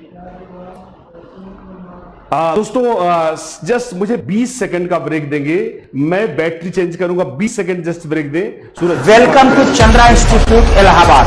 दोस्तों क्या आप जानते हैं कि हमारे अधिकांश परीक्षार्थी परीक्षा देने के बाद ये पश्चाताप करते हैं, काश मैंने इस तरह से पढ़ा होता, काश मैंने फला इंस्टीट्यूट से गाइडेंस ली होती। ये पश्चाताप हमें परीक्षा देने के बाद होता है। दोस्तों ये जिंदगी है, अभी कई जीत बाकी है, कई हार बाकी है, अभी जीवन का सारा सार बाकी है। चंद्रा इंस्टीट्यूट से जुड़ना तो आपका पहला कदम होगा, आगे पूरा किताब बाकी है। किसी कोचिंग संस्थान का चयन करते समय सबसे महत्वपूर्ण पहलू फैकल्टी होती है। उनके कंटेंट तथा समझाने के तरीकों को सर्वाधिक महत्व देना चाहिए। मैं विश्वास ही नहीं पूरे भरोसे के साथ कह रहा हूं कि आप चंद्रा इंस्टीट्यूट की स्वयं फैकल्टी को देखिए। 15 से अधिक कोर्सेज की लाइव क्लासेस चल रही हैं। चंद्रा इंस्टीट्यूट अन्य इंस्टीट्यूटों से बेहतर क्यों? बाद में पश्चाताप करने से अच्छा है कि आप चंद्रा जैसी मेहनती टीम का सही समय पर पहचान करें, क्योंकि आप जितना देर गलत रास्ते पे जाते हैं उतना ही समय लगेगा आपको उस रास्ते पर वापस आने में। गुड की जगह बेस्ट को चुनिए, इसलिए कैरियर को अब दीजिए नई पहचान चंद्रा इंस्टीट्यूट के साथ। दोस्तों सबसे अच्छा है कि आप डेमो देखें और स्वतः आकलन करें। डेमो के लिए टेलीग्राम या चंद्रा इंस्टीट्यूट का ऐप इंस्टॉल कर लें या हमें कांटेक्ट करें इन नंबरों पर 8400333261। I was ever a fighter, so one fight more for the best and the last, guys. And thank you. Thanks a lot. Join us for your sure selection. Chandra Institute, Allahabad. तो अब आपको जो व्याख्या देने जा रहा हूं वो बहुत ही चौंकाने वाली होगी। तो चलिए एक बार शुरुआत करते हैं, पर इससे पहले कि मैं अपनी व्याख्या शुरू करूं कुछ फैक्ट्स को आपको और बता देता हूं। ध्यान से देखेंगे दोस्तों। आइए शुरुआत करते हैं। सर की बातों को हम आगे रखेंगे दोस्तों। आइए ये रहा, तो सर ने यहां तक लिया हुआ था बिल्कुल। यस बिल्कुल। आइए दोस्तों, ये था बिल्कुल यस। देखिए दोस्तों, शुरू करते हैं। जैसे आपने देखा होगा, आर्थिक क्षेत्र आपने सुना होगा, विशिष्ट आर्थिक क्षेत्र जो SEZ होते हैं, वैसे ही वो क्षेत्र जहां पर शिक्षा व्यवस्था बहुत लचीली है, जहां पे साक्षरता कम है, जहां पे लोग सही से पढ़ लिख नहीं पा रहे हैं, उनके लिए दोस्तों स्पेशल एजुकेशन जोन, विशेष शिक्षा क्षेत्र बनाए जाएंगे दोस्तों। यह रहा इसकी जानकारी। मतलब जैसे ट्राइबल एरियाज हो गए, या वो एरियाज जैसे आपको पहाड़ी क्षेत्र हो गए, या जनजातीय एरियाज हो गई, या जहां पे अनुसूचित जनजातियां बहुत ज्यादा हैं, जहां पर स्कूल नहीं है, जहां पे कॉलेज नहीं है, ऐसी जगहों पर स्पेशल इकोनॉमिक जोन बनाए जाएंगे। आइए दोस्तों, लिंग समावेशन, यहां एक पॉइंट छूट गया है तो मैं आपको थोड़ा सा लिख देना चाहूंगा। लिंग समावेशन, देखिए यहां पे है, समावेशन होना चाहिए, लिंग समावेशन। यह शिक्षा नीति क्या कहती है कि इतना प्रयास करने के बावजूद भी अभी भी शिक्षा में लिंगात्मक अंतर बहुत डेंजरस है। लड़की लड़के के इस अंतराल को पाटने के लिए लड़कियों की शिक्षा के लिए विशेष फंड बनाए जाएंगे, जिसे हम कहेंगे जेंडर इंक्लूजन फंड। और इसमें दोस्तों क्या होगा कि आपका जो जैसे जवाहर विद्यालय योजना दोस्तों होती है, नवोदय विद्यालय योजना होती है, उसी आधार पर जैसे आपने सुना होगा केंद्रीय कस्तूरबा गांधी बालिका विद्यालय जो योजना होती है, उसको 12वीं कक्षा तक लागू किया जाएगा। जैसा आपने देखा हो दोस्तों, यह 6 to 8 तक होती है, इसे उठाकर कहां लागू करेंगे, इसे 12वीं तक लागू करेंगे। और आगे देखेंगे दोस्तों, शिक्षा, देखिए दोस्तों 1986 1992 में जो चीजें कही गई थी वह जारी रखा गया है। शिक्षा पर GDP का 6% जो व्यय है, इसको यथावत रखा गया है कि इतना व्यय किया ही जाएगा। दोस्तों अभी जस्ट फैक्ट ले रहा हूं, आगे चलेंगे दोस्तों। ये देखिए, जैसे दोस्तों हमारे यहां आपने देखा होगा UGC है, बहुत अभी आपको बहुत दमदार पॉइंट्स आएंगे। जैसे दोस्तों आपने देखा होगा हमारे यहां नेट है, JRF है, इस तरह की बकवास प्रणाली को फुल्ली रिमूव कर दिया जाएगा। एक ही फाउंडेशन बनेगा PhD करने का, रिसर्च का, जिसका नाम होगा नेशनल रिसर्च फाउंडेशन। दोस्तों जैसे अमेरिका में है, एक ही रिसर्च फाउंडेशन होगा जो फंड अलॉट करेगा उन लोगों पर जो विभिन्न विषयों पे क्या करते हैं दोस्तों, शोध करते हैं। तो आपका जो स्लेट हो गया, नेट हो गया, JRF हो गया, इस बकवास को पूरी तरह क्या कर दिया जाएगा, हटा दिया जाएगा। चलेंगे दोस्तों आगे, आइए देखिए, ये देखिए शिक्षा में जैसे आप देख रहे हो UGC, हमारे यहां देखिए दोस्तों हितों का इतना टकराव है यार। कहीं तो UGC की मान्यता चलती है, कहीं NCT की मान्यता चलती है, कहीं SICT की मान्यता चलती है। इस तरह से तमाम यूनिवर्सिटी तमाम प्रकार की मान्यता देते हैं। यह बकवास भी पूरी तरह से खत्म की जाएगी। UGC, AICT जैसे संस्थानों को हटाकर एक ही इंस्टीट्यूट बनाया जाएगा, नेशनल हायर एजुकेशन इंस्टीट्यूट की स्थापना की जाएगी और सभी लोग इसी के अंडर में क्या करेंगे दोस्तों, काम करेंगे। आगे चलेंगे, कॉलेज और विश्वविद्यालयों को समान बनाते हुए बहुविषयक पाठ्यचर्या को लागू किया जाएगा। आप समझिए इसका क्या मतलब है, मैंने बोला व्याख्या शुरू होगी। दोस्तों हमारे यहां जैसे आपने सुना होगा डीम्ड यूनिवर्सिटीज हैं दोस्तों, उसके बाद क्या है, प्राइवेट यूनिवर्सिटीज हैं, गवर्नमेंट सेंट्रल स्टेट यूनिवर्सिटीज हैं। कई बार तो उन्होंने सीधा अपनी डॉक्यूमेंट में क्या लिखा है कि कई बार तो ऐसी घटिया यूनिवर्सिटीज बना दी जाती हैं जिसमें कुल 500 से 600 बच्चे होते हैं और बड़ी सी यूनिवर्सिटी खोल ली। दोस्तों उन्होंने कहा यह सारी चीजें खत्म की जाएगी, कोई भी यूनिवर्सिटी में कोई खास कोर्स नहीं चलेगा। जैसे आपने IIT देखा, IIMS देखा, वो साइंस की डिग्री देते हैं, वो मैनेजमेंट की डिग्री देखते हैं, या डीम्ड यूनिवर्सिटी वाले एग्रीकल्चर की डिग्री दे रहे हैं। तो उन्होंने कहा यह सब खत्म कर दिया जाएगा। प्रत्येक विश्वविद्यालय में एक जैसी पाठ्यचर्या लागू की जाएगी और सभी विश्वविद्यालय क्या होंगे, बहुविषयक। मतलब IIT में भी आप आर्ट पढ़ पाओगे, IIT में भी आप कॉमर्स पढ़ पाओगे, IIM से भी आप साइंस पढ़ सकते हो। दोस्तों कहने का अर्थ क्या है कि कोई भी जो विश्वविद्यालय होगा वह सिर्फ एक क्षेत्र में गवर्नमेंट के संसाधन को नहीं खाएगा। भैया जब गवर्नमेंट पैसा दे ही रही है, इसे बहुविषयक मल्टी डिसिप्लिनरी बनाएंगे। दोस्तों चलेंगे, शुरू करते रहेंगे। ये देखिए, अब आपको दोस्तों एक बहुत मजेदार, आपको अब जितने भी पॉइंट मिलेंगे दोस्तों, कुछ पॉइंट मैं लिख नहीं पाया हूं तो मैं आपको पढ़ के बताऊंगा। अभी सारी व्याख्या बाकी है, कहीं मत जाइएगा, अगले आधे घंटे तक मेरे साथ लगे रहिएगा। दोस्तों अगला मिड डे मील को, माफ करेंगे यहां मील को मिल हो गया है, तो मिड डे मील या जो मध्याह्न भोजन योजना होती है, मिड डे मील को पूर्व प्राथमिक शिक्षा जो ECCE चलाई गई है, जिसे हम प्रारंभिक बाल देख रेख या शिक्षा बोलते हैं, तो मिड डे मील को पूर्व प्राथमिक शिक्षा बोले तो 3 से 6 पर भी लागू किया जाएगा। और ऐसा करने के लिए दोस्तों RT में बदलाव लाया जाएगा। और बदलाव ला कैसे, जो आपका अभी 6 to 8 तक है दोस्तों, उसको उठा करके हम कहां तक ले जाएंगे, इसे हम 3 से 6 की पूर्व प्राथमिक शिक्षा पे भी ले जाएगा। ये देखिए आगे RT अब 6 से 18 वर्ष लागू होगा। जो अभी आपने देखा शिक्षा का अधिकार अधिनियम जो आपने सुना था, अब वह जो 6 से 14 था, अब इसमें 12वीं तक के विद्यार्थी आएंगे और यह 6 से 18 वर्ष तक लागू होगा। आइए दोस्तों देखते हैं। और हां, ध्यान से, ये बात मैं भूल गया, अब दोस्तों मिड डे मील में दोपहर के भोजन के अलावा सुबह दमदार भारी भरकम नाश्ता भी दिया जाएगा। यह एक और बदलाव किया गया है किसमें, मिड डे मील में दोस्तों। तो चलिए आगे चलते हैं, फिर सुनेंगे। मिड डे मील को पूर्व प्राथमिक शिक्षा पर भी लागू करने के लिए RT में बदलाव किया जाएगा तथा इसके साथ नाश्ता भी, मॉर्निंग में हल्का सा ब्रेकफास्ट भी देंगे दोस्तों। आइए आगे। सतत विकास, देखिए दोस्तों अब आ रहे हैं हम कुछ बहुत बारीक पॉइंट्स पर, यहां से व्याख्या शुरू होगी। सतत विकास का जो लक्ष्य लिया गया है, UNO द्वारा यह लक्ष्य लिया गया है दोस्तों, इसे हम सस्टेनेबल डेवलपमेंट ग्रोथ गोल 4 कहते हैं। सतत विकास लक्ष्य SDG 4 को देखते हुए 2030 तक जीवन से जोड़कर सीखना सुनिश्चित करने के लिए समानता पर आधारित, गुणवत्तापूर्ण आधारित शिक्षा की जरूरत होगी। यह पहली लाइन है आपके एजुकेशन पॉलिसी की। अब मैं इसको रिवर्स ऑर्डर में ले रहा हूं, हम आशीष सर के पॉइंट पे एक बार फिर जाएंगे, पर अब मैं उल्टे क्रम में ले रहा हूं। हम आ गए एकदम पहले पेज पर, किसके, नेशनल एजुकेशन पॉलिसी के। आइए दोस्तों आगे चलते हैं। देखिए आने वाले समय में, कितनी बढ़िया पॉइंट है, देखिए आने वाले समय में अकुशल श्रम को मशीनें हटा देंगी।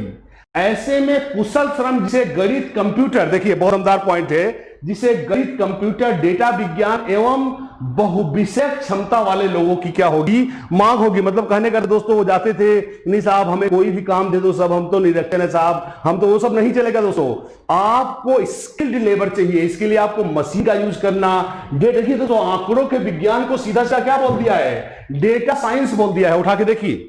आइए दोस्तों देखते हैं। केवल सीखना जरूरी नहीं है, एकदम शुरुआती लाइन ले रहा हूं, यह जानना भी जरूरी है कि कैसे सीखें। शिक्षा में सामग्री का बोझ कम किया जाएगा। रचनात्मक सोच, समस्या समाधान, नवाचार, अनुकूलन एवं प्रयोगवाद पर जोर दिया जाएगा। आप देख सकते हैं दोस्तों, एवं प्रयोगवाद पर जोर दिया जाएगा। आइए, शिक्षा में खेल गतिविधियां, स्वास्थ्य, भाषा, साहित्य, संस्कृति एवं मूल्य तथा गणित एवं विज्ञान पर भी क्या किया जाएगा, जोर दिया जाएगा दोस्तों। आगे चलेंगे। शिक्षक एवं शिक्षक, देखिए दोस्तों अब यहां पे मैं आपको कुछ बहुत इंपॉर्टेंट पॉइंट बताऊंगा, जहां पे आशीष सर थे, ध्यान सुनेंगे। शिक्षक एवं शिक्षक की दशा में सुधार करने के लिए शिक्षा के सभी स्तरों पर शिक्षकों को रीस्टेब्लिश किया जाएगा। अभी मैं आपको बताता हूं, मैं इस पर बहुत लंबी चौड़ी व्याख्या दूंगा, एक बार सुन लेंगे। पुनः स्थापित किया जाएगा तथा उन्हें समाज का सम्मानित सदस्य बनाया जाएगा। नई एवं बेहतर शिक्षा नीति वह है जिसमें सभी बच्चों की परवाह की जाती है तथा उचित शैक्षिक वातावरण दिया जाता है। देखिए दोस्तों आगे चलेंगे, फिर मैं एक बार लूंगा डिटेल में। बच्चों की अद्वितीय क्षमता शिक्षकों एवं अभिभावकों द्वारा पहचानी जाए। क्या ये कह रहा है कि जैसे हम क्या करते हैं, प्रत्येक बच्चे को एक ही मानक पर चेक करते हैं। उन्होंने कहा प्रत्येक कोई तो ऐसा बच्चा होगा प्रत्येक बच्चे में कोई तो ऐसी क्षमता होगी जिसमें वो माहिर होगा, तो उसके उस स्किल को जिसमें वह अद्वितीय है और उसे बेहतर कर सकता है, यह शिक्षा में पहचाना जाए ताकि उसे हम क्या कर सके, उसे हम विकसित कर सके, उसे इनहेंस कर सके। आइए दोस्तों आगे चलते हैं। विषयों के, देखिए बहुत दमदार पॉइंट है, विषयों के चुनाव में लचीलापन हो ताकि विद्यार्थी रुचि व क्षमता के अनुसार। कि दोस्तों क्या होता है कि हमारे यहां विषयों के सिलेक्शन में बहुत लफड़ा है। आप क्या करते हैं कि जैसे आप पढ़ रहे हो आर्ट और आप आर्ट में फिजिक्स पढ़ना चाहते हो, तो यह सुविधा उन्होंने ला दिया है दोस्तों कि आप आर्ट में होकर भी साइंस के कुछ विषय पढ़ सकते हैं, उसका एक पूल बनाया जाएगा। ध्यान से लेंगे, एक पूल। जैसे मैं आर्ट में संस्कृत हिंदी पढ़ रहा हूं, मेरी इच्छा है केमिस्ट्री पढ़ने की, तो दोस्तों एक पूल बनेगा जिसमें से कुछ विषय हम अपने इस वाले कॉम्बिनेशन के साथ ले सकते हैं। हम समझ गए हैं, जैसे हम आर्ट पढ़ रहे हैं, हमको साइंस में केमिस्ट्री पढ़नी है, तो हमें उस पूल का चयन करना पड़ेगा जिसमें केमिस्ट्री तो है पर वह हमारे अभी वाले कॉम्बिनेशन से क्या करती है, मैच करती है। ये देखेंगे, विषयों के चुनाव में लचीलापन हो ताकि विद्यार्थी रुचि और क्षमता के अनुसार सीख सके। कला विज्ञान सहगामी क्रियाओं के बीच कोई अलगाव नहीं होगा। दोस्तों मैंने अभी साफ साफ जैसे हमारे यहां क्या होता है, मैंने आर्ट लिया है, मैंने कॉमर्स लिया है, मैंने साइंस लिया है, उन्होंने कहा इस तरह का कोई भी हार्ड और फास्ट डिवीजन नहीं होगा। दूसरी बात क्या है, पाठ संगामी क्रियाएं, जैसे हमारे यहां क्या है भैया, अरे खेलोगे कूदोगे खराब बन जाओगे, उन्होंने कहा खेलना कूदना भी शिक्षा का अभिन्न अंग है। तो आप आर्ट साइंस के साथ साथ आप स्पोर्ट, संगीत, मनोरंजन, म्यूजिक आदि को भी क्या कर सकते हैं, विषयों के रूप में क्या कर सकते हैं, चयनित कर सकते हैं। आइए दोस्तों आगे चलते हैं। यस, ये देखिए दोस्तों, बहुभाषिकता। अब आपको सीधा सीधा यहां पे मैं बहुत बढ़िया से समझने वाला हूं। बहुभाषिकता एवं भाषा की शक्ति का उपयोग किया जाए। क्या प्रत्येक बच्चे को उसकी मातृभाषा में पढ़ाया जाए। बहुभाषिकता जो समाज में है उसे प्राथमिक शिक्षा का माध्यम बनाया जाए और प्रत्येक बच्चे को सुविधा दी जाए कि वह अपने लोकल लैंग्वेज में क्या कर सके, सीख सके। दूसरा, प्रयोग किया जाए तथा रचनात्मक आकलन को, उन्होंने कहा जो हमारे यहां सत्र के अंत में बहुत विरोध किया गया है, जैसे एनसीएफ 2005 में किया गया है, उन्होंने कहा जो हमारे यहां सत्र के अंत में असेसमेंट होता है यह बहुत ही घटिया है। इसके बजाय सतत आकलन और रचनात्मक आकलन, जहां बच्चे को सुधार के लिए फीडबैक दिया जाए, ऐसे आकलन को बढ़ावा दिया जाए। तो दोस्तों एक बहुत बड़ा बात उसने कही है जो आपको यहां दिख रही होगी, क्या शिक्षा एक जन सेवा है न कि लाभ का पद है। क्या उन्होंने सीधा सीधा बोला है, education is a public service, it's not a post for earning money. पैसा कमाने का नहीं है। उन्होंने कहा जो लोग शिक्षा में टीचर बने वे निश्चित ही इस उम्मीद से बने कि वे पब्लिक की सेवा करना चाहते हैं। चलें आगे दोस्तों, मैं वो भी बात करूंगा। आइए, 3 से 6 वर्ष के लिए देखिए कैसे आपको जो सर ने 5 वर्ष का व्याख्या सुनते जाएंगे दोस्तों। मैं बोला ना आशीष सर के हर पॉइंट की व्याख्या आएगी। दोस्तों आपको आशीष सर ने ऊपर क्या बताया था कि 5 वर्ष का फाउंडेशन कोर्स चलेगा। तो 5 वर्ष का फाउंडेशन कोर्स कैसे चलेगा, देखिए 3 से 6 वर्ष तो कभी क्या चलेगा, 3 से 8 चलेगा। तो 3 से 8 कैसे चलेगा, देखिए 3 से 6 वर्ष के बच्चों के लिए ईसीसी या इसे बोलते हैं early childhood care and education कार्यक्रम तथा 6 से 8 वर्ष के बच्चों के लिए शिक्षा तैयारी कार्यक्रम। बोले तो 3 से 6 की 3 वर्ष की पूर्व प्राथमिक शिक्षा होगी और जो 6 से 8 होगा उसमें हमारी कक्षा का कक्षा 1 आएगा और कक्षा 2 आएगा। दोस्तों अब इसको थोड़ा सा और सुनते जाइए, बहुत बढ़िया लिखा है मैंने। अब देखिए बहुत डीप आता जा रहा है। ईसीसीई, ध्यान सुनेंगे, ईसीसी की शिक्षा अलग आंगनबाड़ियों, पहले अब इसकी टर्मिनोलॉजी समझिएगा, अलग आंगनबाड़ियों या प्राथमिक विद्यालय से जुड़ी आंगनबाड़ियों या प्री स्कूलों या प्राथमिक स्कूलों से जुड़े प्री स्कूलों। मतलब आंगनबाड़ियां 2 प्रकार की होती, एकदम अलग आंगनबाड़ी होती है, एक आंगनबाड़ी प्राथमिक विद्यालय से जुड़ी होती है। ठीक उसी तरह से प्री स्कूल भी अलग हो सकते हैं या प्राथमिक विद्यालय से जुड़े हो सकते हैं। तो इन सब से जोड़ कर दी जाएगी क्या, प्रारंभिक बाल देख रेख और शिक्षा, यह दी जाएगी। आइए देखेंगे ईसीसीई की समाप्ति। जब आप ईसीसीई खत्म कर लोगे तो आप जाओगे कक्षा 1 में, समझते जाइए। ईसीसीई की समाप्ति पर 3 महीने की कक्षा 1 में जाने से पहले तैयारी शिक्षा बाल वाटिका में दी जाएगी। ध्यान सुनेंगे दोस्तों, जब आपने ईसीसी, मैं आपको समझाता हूं, सकता है आपको इसके टर्म ना समझ में आए तो मैं आपको अपने हिसाब से समझाता हूं। जैसे आपने 3 साल का ईसीसी पूरा कर लिया, अब आप घुसोगे कक्षा 1 में तो आपको डायरेक्ट कक्षा 1 में नहीं जाने देंगे, वो आपको 3 महीने का एक प्रिपरेटरी कोर्स कराएंगे कि क्या आप कक्षा 1 के लिए तैयार हो। और यह 3 महीने का जो कोर्स होगा वह जहां पे होगा उस जगह को नाम दिया गया है क्या, बाल वाटिका, जहां बच्चे को बेसिक चीजें, बोलना, कलर बताना या स्पर्श करना, थोड़ा थोड़ा कम्युनिकेशन, ये सब सिखाया जाएगा 3 महीने में। किसमें? बाल वाटिका में। अब देखिए दोस्तों, अब कहा है क्या कि ECCE की जिम्मेदारी, अब ध्यान सुनेंगे दोस्तों, अब मैं आपको डिटेल में यहां खड़ा होकर व्याख्या दूंगा, आपको देखना नहीं पड़ेगा। ECCE की जिम्मेदारी आपका HRD मिनिस्ट्री, जो आपका मानव संसाधन विकास मंत्रालय है, दूसरा महिला एवं बाल विकास मंत्रालय, आपने सुना होगा women and child development ministry, या जो आपका है स्वास्थ्य एवं परिवार कल्याण मंत्रालय, जिसे आप कहते हो health and family welfare ministry. ये तीनों मिल करके NCERT की सहायता से इस तरह से इसकी जिम्मेदारी उठाएंगे, किसकी? प्रारंभिक बाल देख और शिक्षा की। मतलब दोस्तों, यद्यपि इसका पाठ्यक्रम, अब ध्यान सुनेंगे दोस्तों कैसे होगा। अब मेरी कुछ बातों को आप सुनेंगे, मैं कुछ बातें आपको सीधा सीधा बताऊंगा, अब सुनेंगे सिर्फ।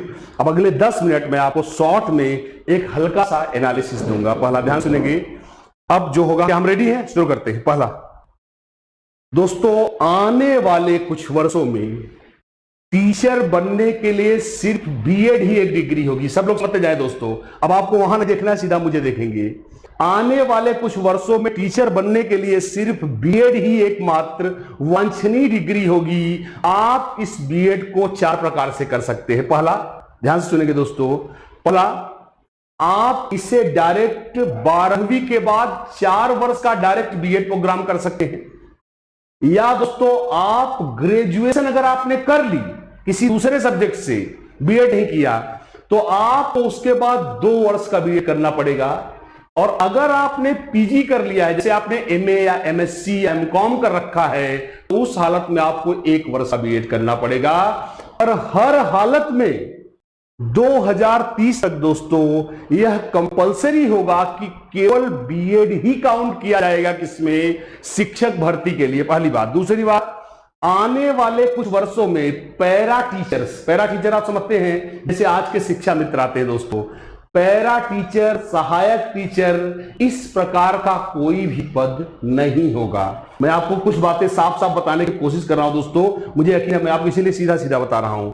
अगली बात दोस्तों, कि अब आंगनवाड़ी, अभी आपने क्या सुना कि ECCE की शिक्षा कहां दी जाएगी? आंगनवाड़ी में। अब सुनिए, आंगनवाड़ी क्या होगा? आंगनवाड़ी में जो टीचर काम कर रहे हैं उनकी दशा को सुधारा जाएगा। कैसे? ध्यान से सुनिए दोस्तों, जो वहां पे कार्यकर्ता या टीचर पहले से काम कर रहे हैं उनको और बेहतर बनाया जाएगा। बेहतर बनाने के कैसे? कि जो 10+2 मतलब कम से कम 12वीं पास हैं, उन्हें 6 महीने का ECCE का सर्टिफिकेट कोर्स कराया जाएगा। पर वे कार्यकर्ता जो आंगनबाड़ी में पढ़ा रहे हैं या नहीं पढ़ा रहे हैं दोस्तों, कार्यकर्ता हैं, अगर वो 12वीं से कम शिक्षा वाले हैं तो उनको 1 वर्ष का ECCE का क्या दिया जाएगा? डिप्लोमा कराया जाएगा। और दोस्तों, टीचर्स में साफ साफ सुनेंगे दोस्तों, जो आशीष सर ने जो बात कही, मैं आपको सीधा सीधा बता रहा हूं। अब टीचर का लेवल क्या हो गया? BEd। समझते जाइए, पूरा मैं आपको समझा सकता हूं, मैं आपको दिखाता हूं कैसे, समझिए। चलिए आपको बताता हूं। देखिए, अब आपको टीचर बनने के लिए करना है क्या? पूरी लेड देखिए क्या है? BEd। आपको करना है क्या? TET या CTT, TT बोलता हूं। फिर आपको निकालना है STT। फिर आपको डेमो क्लास, मतलब आपको खुद पढ़ाकर दिखवाया जाएगा, या आपको क्या किया जाएगा? इंटरव्यू लिया जाएगा। ये 4 स्टेप आपको क्रॉस करने होंगे। देखते जाइए, आपको BEd करना है, TT दोस्तों करना है, STT निकालना है, और दोस्तों डेमो क्लास फाइनली या इंटरव्यू करा के आपकी नियुक्ति होगी। यह रहा अब टीचर सिलेक्शन का फॉर्मेट। आप देख सकते हैं, मैंने बोला था आपको मैं व्याख्या दूंगा। और देखिए दोस्तों, कई चीजें उन्होंने बहुत पारदर्शी बना दी है। दूसरा, उन्होंने कहा कि टीचर, देखिए आपको एक बात मैं बता दूं दोस्तों, आप बिल्कुल डरे ना, इस डॉक्यूमेंट में कहीं नहीं कहा गया है कि शिक्षा व्यवस्था का निजीकरण किया जाएगा।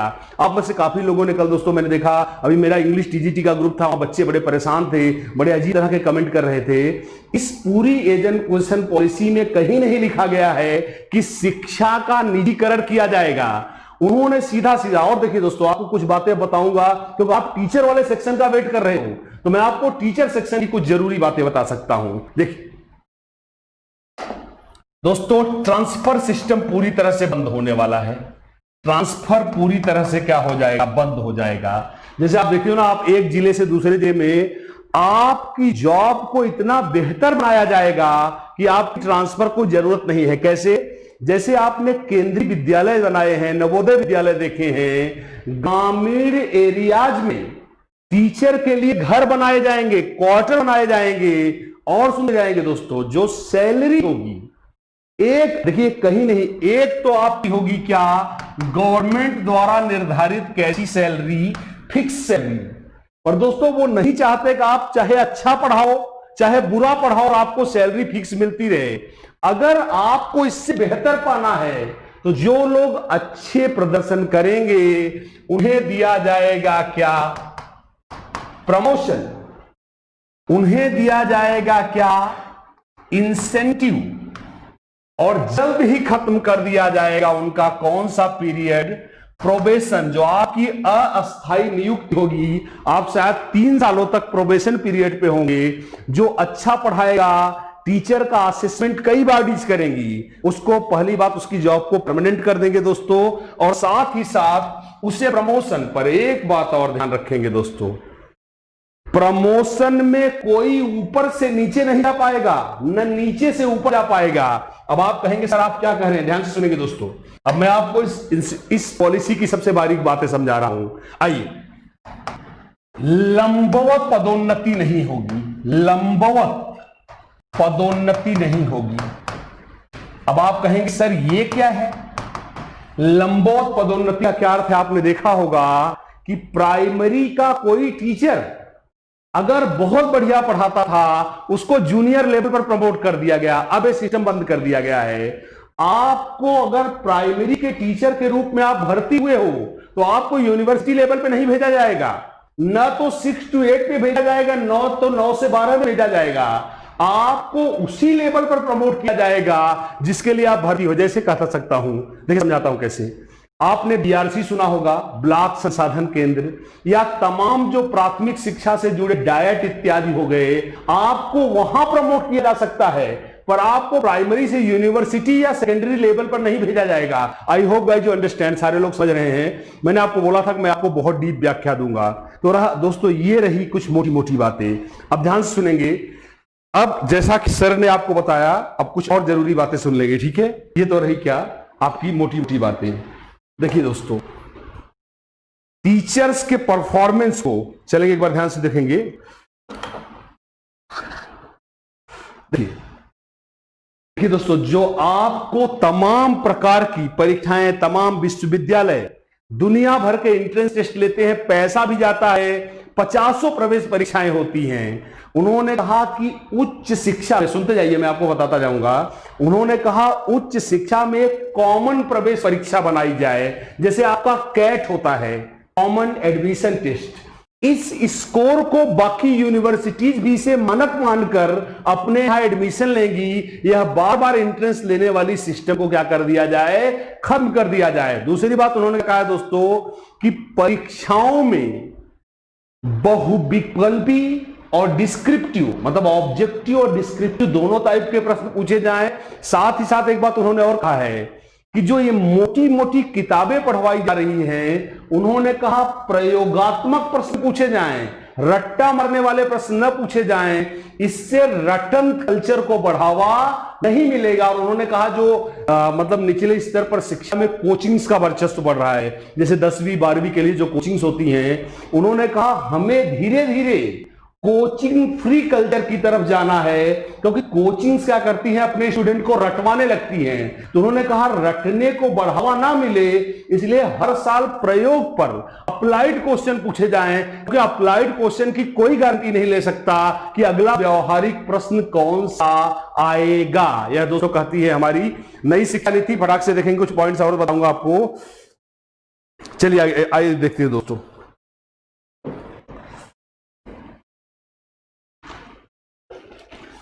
आई देखिए, सुन सकते हैं, मेरे पास एक एक डॉक्यूमेंट है, मैं पढ़ रहा हूं दोस्तों।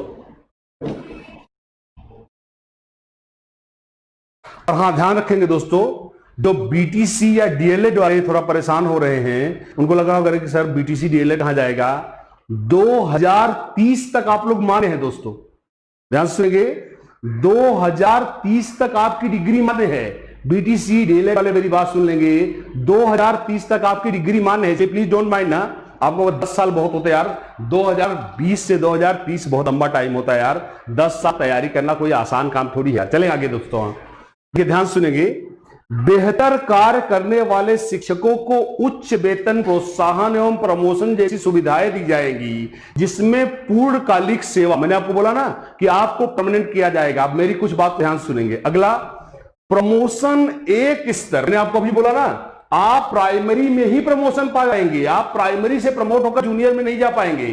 प्रमोशन एक स्तर से दूसरे स्तर पर नहीं होगा। दूसरा पॉइंट, तीसरा सुनेंगे ध्यान से।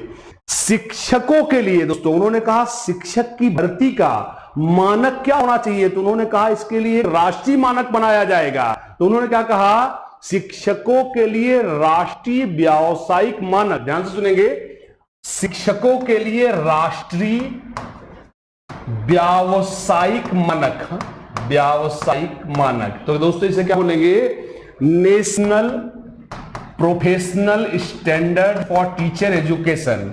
तो दोस्तों टीचर्स के लिए एनपीएसटी की स्थापना की जाएगी, जिसमें सभी शिक्षकों की नियुक्ति की क्या दशाएं होनी चाहिए, क्या मानक होने चाहिए, इसका भी एक व्याख्या या इसके नियम बनाए जाएंगे। आगे चलेंगे दोस्तों, ध्यान से सुनेंगे। 2030 तक शिक्षक शिक्षा को कह रहा है कि 2030 में, जैसे अभी कोई कचरा सा लोग बीटीसी चला रहे हैं, बीएड चला रहे हैं, सब खत्म कर दिया जाएगा। 2030 तक उच्च गुणवत्ता वाले और बहुविषयक विश्वविद्यालय या कॉलेजों को ही शिक्षक शिक्षा का कार्य सौंपा जाएगा। ये जो कचरा कॉलेज हैं, जो घटिया शिक्षा दे रहे हैं, पेपर आउट करवा दे रहे हैं, इनको पूरी तरह से दोस्तों क्या कर देंगे, बंद कर देंगे। आगे देखेंगे। अगला देखिए, 2000 जो सर ने भी आपको बताया था कि इस नई शिक्षा नीति को ध्यान में रखते हुए 2020 तक एक नया एनसीएफ आएगा। एनसीएफ 2020, इसका अर्थ है दोस्तों कि जब नया एनसीएफ आएगा तो आने वाले टाइम में जल्द ही एनसीईआरटी की पुस्तकों में भी आपको क्या दिखेगा, बदलाव दिखेगा। आगे चले दोस्तों, विद्यालय प्रबंधन समिति, ध्यान से सुनेंगे। अभी आपने सुना होगा दोस्तों, आपने सुना होगा आरटी ने, आपने जरूर सुना होगा एसएमसी का वर्णन। किसका? एसएमसी बोले तो विद्यालय प्रबंधन समिति का नाम आपने सुना होगा। विद्यालय प्रबंधन समिति का नाम बदल दिया गया है विद्यालय कॉम्प्लेक्स मैनेजमेंट कमिटी। दोस्तों क्या हुआ, उन्होंने कहा कि क्यों बच्चे शिक्षा में ड्रॉप आउट होते हैं। क्यों, जब कोई प्राइमरी पास करता है तो मिडिल स्कूल से तो कोई कांटेक्ट रहता नहीं दोस्तों, ना तो 12वीं से कोई कांटेक्ट रहता है। तो उन्होंने कहा कि एक ऐसा स्कूल कॉम्प्लेक्स बनाया जाएगा जहां प्राथमिक, पूर्व प्राथमिक, मिडिल तथा सेकेंडरी लेवल की शिक्षा से जुड़े लोग होंगे, ताकि शिक्षा के संसाधनों को आपस में कई लेवल पर क्या किया जा सके, शेयर किया जा सके। क्योंकि बच्चे को सूचना का गैप नहीं होगा, इसलिए ड्रॉप आउट रेट को हम क्या कर सकते हैं, घटा सकते हैं। तो यह रहा दोस्तों स्कूल, ध्यान सुनेंगे। अब इसका नाम होगा विद्यालय कॉम्प्लेक्स प्रबंधन समिति। कॉम्प्लेक्स क्या होगा दोस्तों, कॉम्प्लेक्स एक ग्रुप होगा ऐसे शिक्षण संस्थाओं का जो प्राथमिक शिक्षा, पूर्व प्राथमिक शिक्षा, मिडिल शिक्षा और सेकेंडरी शिक्षा सभी से क्या होंगे, जुड़े होंगे दोस्तों। आगे चलेंगे नेक्स्ट। और जैसा मैंने आपको बोला था चुनाव की, बिल्कुल हाँ,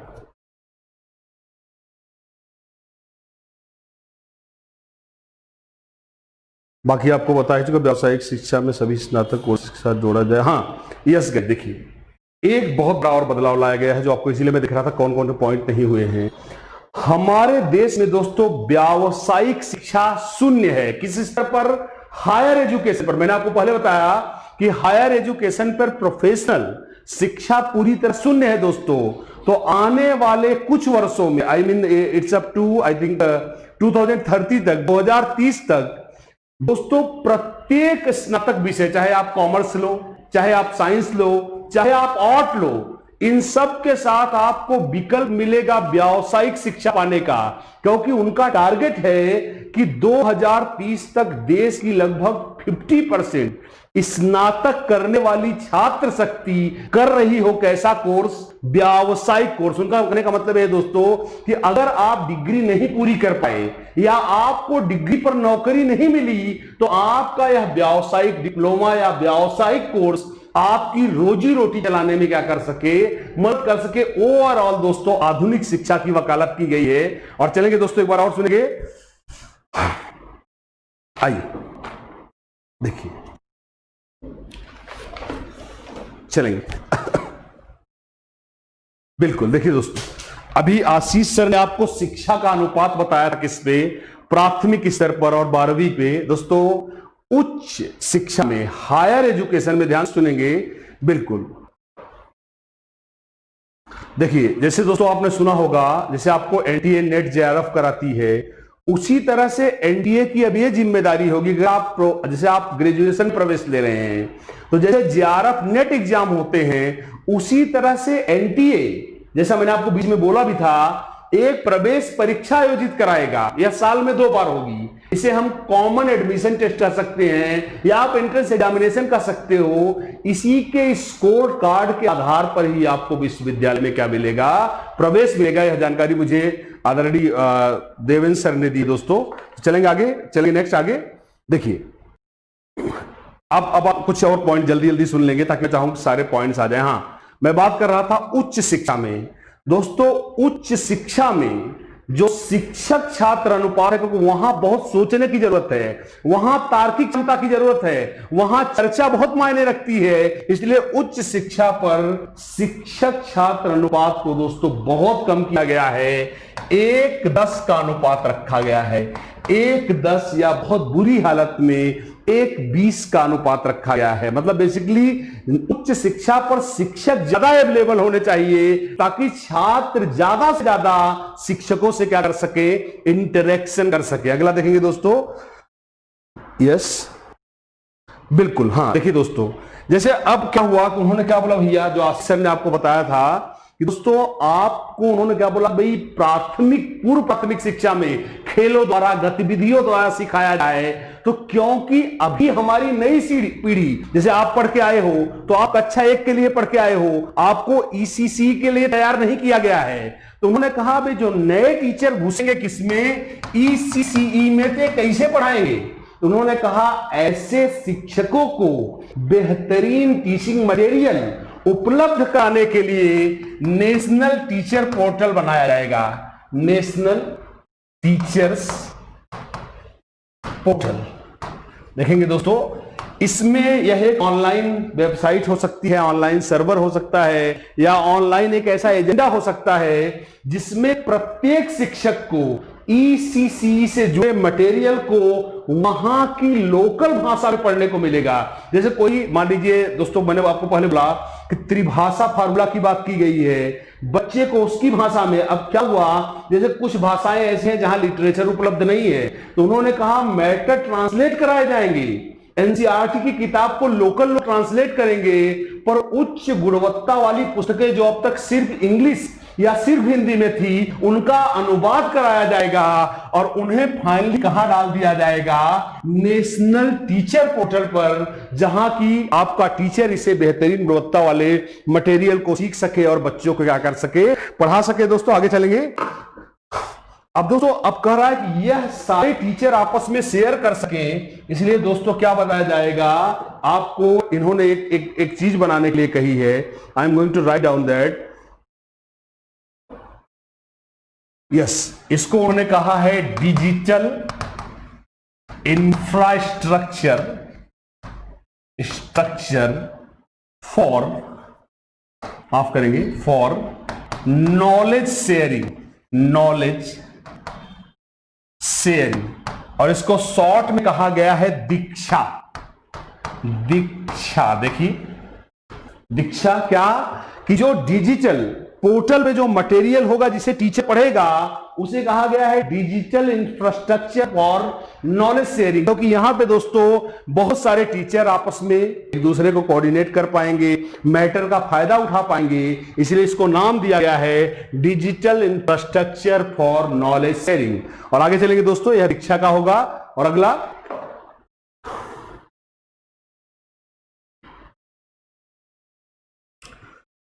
यस बिल्कुल दोस्तों, सेकेंडरी एजुकेशन पर त्रिभाषा फार्मूला अपनाया जाएगा। क्या अपनाया जाएगा दोस्तों? त्रिभाषा फार्मूला अपनाया जाएगा। लेकिन एक चेंज आएगा, फटाक से देखेंगे जल्दी से, 10 मिनट और। एक चेंज आएगा दोस्तों, त्रिभाषा फार्मूला, ध्यान सुनेंगे, त्रिभाषा फार्मूला में आज तक क्या होता था कि 3 भाषाएं कौन कौन होगी इसका निर्णय खुद कौन करेगा? राज्य करेगा, केंद्र कोई दबाव नहीं डालेगा। फिर से सुनेंगे, त्रिभाषा फार्मूला में दोस्तों फिर भी उन्होंने कहा प्रेफर की जाएगी कि 2 भाषाओं में एक तो राज्य की लोकल लैंग्वेज हो, मातृभाषाओं पर अगर ऐसा नहीं है तो उन 3 भाषाओं को पहली बात तो राज्य निर्धारित करेगा, और दूसरी बात अभी आपको एक नई चीज मिलेगी, क्या? विदेशी भाषा में डिप्लोमा, विदेशी भाषा पढ़ने का मौका आपको किस पर मिलेगा? 9 से 12वीं के लेवल पे मिलेगा। जैसे अब आप रशियन पढ़ना चाहते हो, फ्रेंच पढ़ना चाहते हो, तो जनरली ऐसे डिप्लोमा यूनिवर्सिटीज में होते दोस्तों। पर अब यह विदेशी, मतलब इन 3 भाषाओं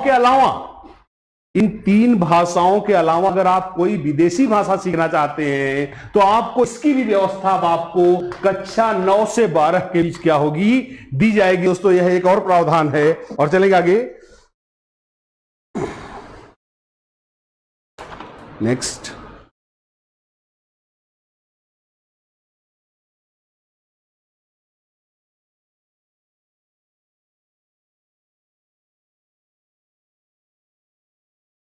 बाकी I think I have taken all the important points guys. अब एक बार ध्यान से सुनेंगे,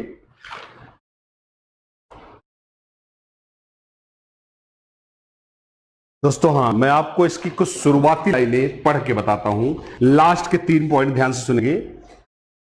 मैंने वैसे काफी ज्यादातर ले लिया है। देखिए,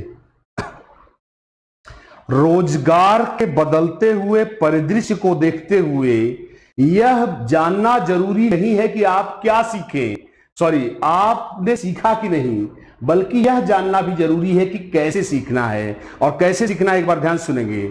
सीखने के लिए सामग्री कम, समस्या समाधान है, आपको बता ही चुका हूं मेरे ख्याल से। हाँ यस, शिक्षा में खेल गतिविधियां, स्वास्थ्य, भाषा, साहित्य, संस्कृति, ये भी मैंने ले ही लिया है दोस्तों मेरे ख्याल से। I have taken all the points. और दोस्तों लास्ट में एक बार आशीष सर वाले मैटर पर वापस चलेंगे दोस्तों, ताकि हम इसको लास्ट में आपको कुछ जरूरी बातें मैं कवर कर सकूं। क्या हम इसे खोल लेंगे इसको? चलिए दोस्तों, एक बार फटाक से जल्दी से 2 मिनट आपको ऊपर से नीचे ले आते हैं। चलिए एक बार शुरू करते हैं। ये आपको समझ चुके हैं। देखिए, ये कह रहा था आपको, ध्यान सुनेंगे, 5 मिनट जल्दी से देखें। इसमें 3 वर्ष ईसीसी के होंगे। देखिए, इसमें 3 वर्ष ईसीसी के होंगे। यह 3 वर्ष किसके होंगे दोस्तों? ईसीसीई के होंगे, ईसीसीई। और अगले 2 वर्ष होंगे कक्षा 1 और कक्षा 2। मेरे ख्याल से सर ने लिया ही हुआ था इसे। I think it's all right दोस्तों, yes it's all right. Sir ने ज्यादातर पॉइंट्स ले लिए हैं दोस्तों मेरे ख्याल से। आई डोंट थिंक आई नीड दोस्तों। हाँ, और एक बात और आपको मैं बताना चाहूंगा। एक बार दोस्तों मुझे बताएं ऐसा लगा चंद्रा इंस्टीट्यूट का यह प्रयास, और मुझे यकीन करता हूं दोस्तों अब तक का यह सबसे अपडेटेड वर्जन होगा और आपको बेहतरीन दोस्तों नॉलेज दिया गया होगा। तो मुझे दोस्तों एक बार जरूर बताएं कैसा लगा यह चंद्रा इंस्टीट्यूट का प्रयास आपको। और दोस्तों लास्ट में आपको बता देता हूं एक जरूरी बात। आप में से काफी लोग पूछ रहे हैं सर कैश कोर्स अवेलेबल है कि नहीं, तो दोस्तों ध्यान से सुन लीजिए एक बार जल्दी से। चलिए एक बार ध्यान से सुनेंगे।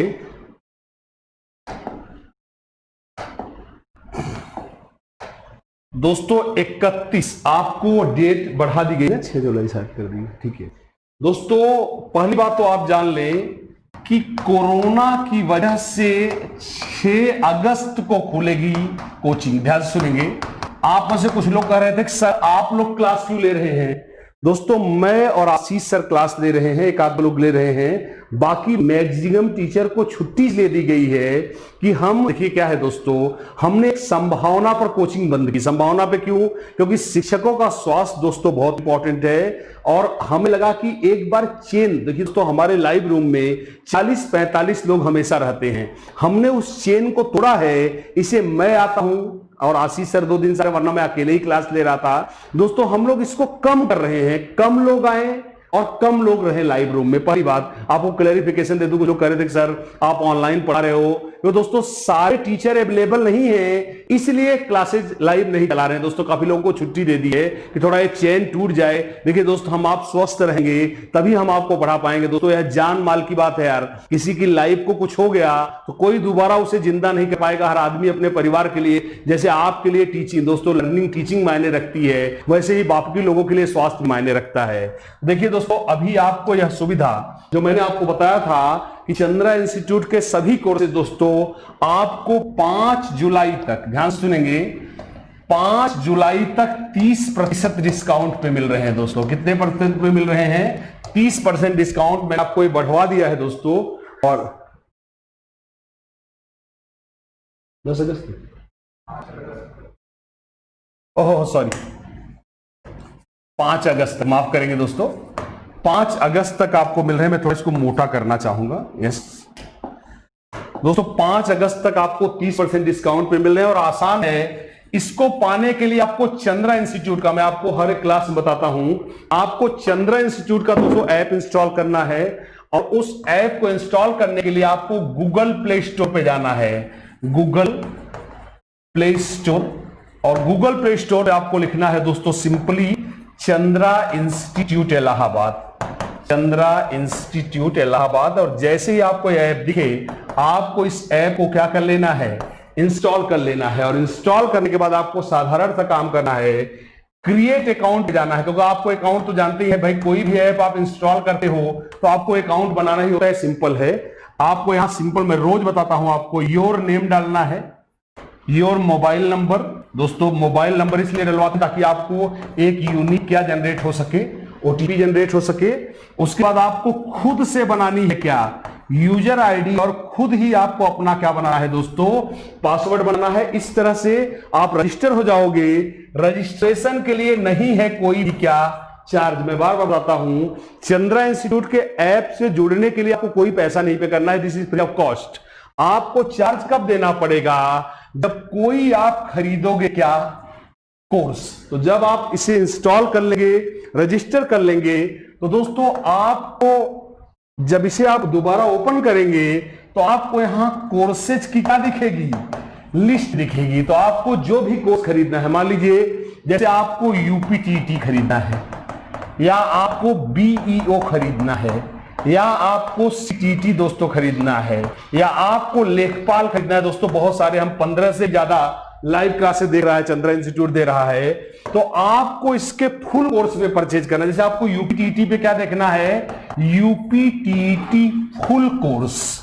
जब आप इससे क्लिक करेंगे तो आपको यहां पर दिखेगा इसका टोटल फी। ध्यान से देखेंगे, यहां आपको डिस्काउंट नहीं मिलेगा, यहां आपको टोटल फी दिखेगी। तो प्रश्न है कि आपको 30% का डिस्काउंट कैसे मिलेगा?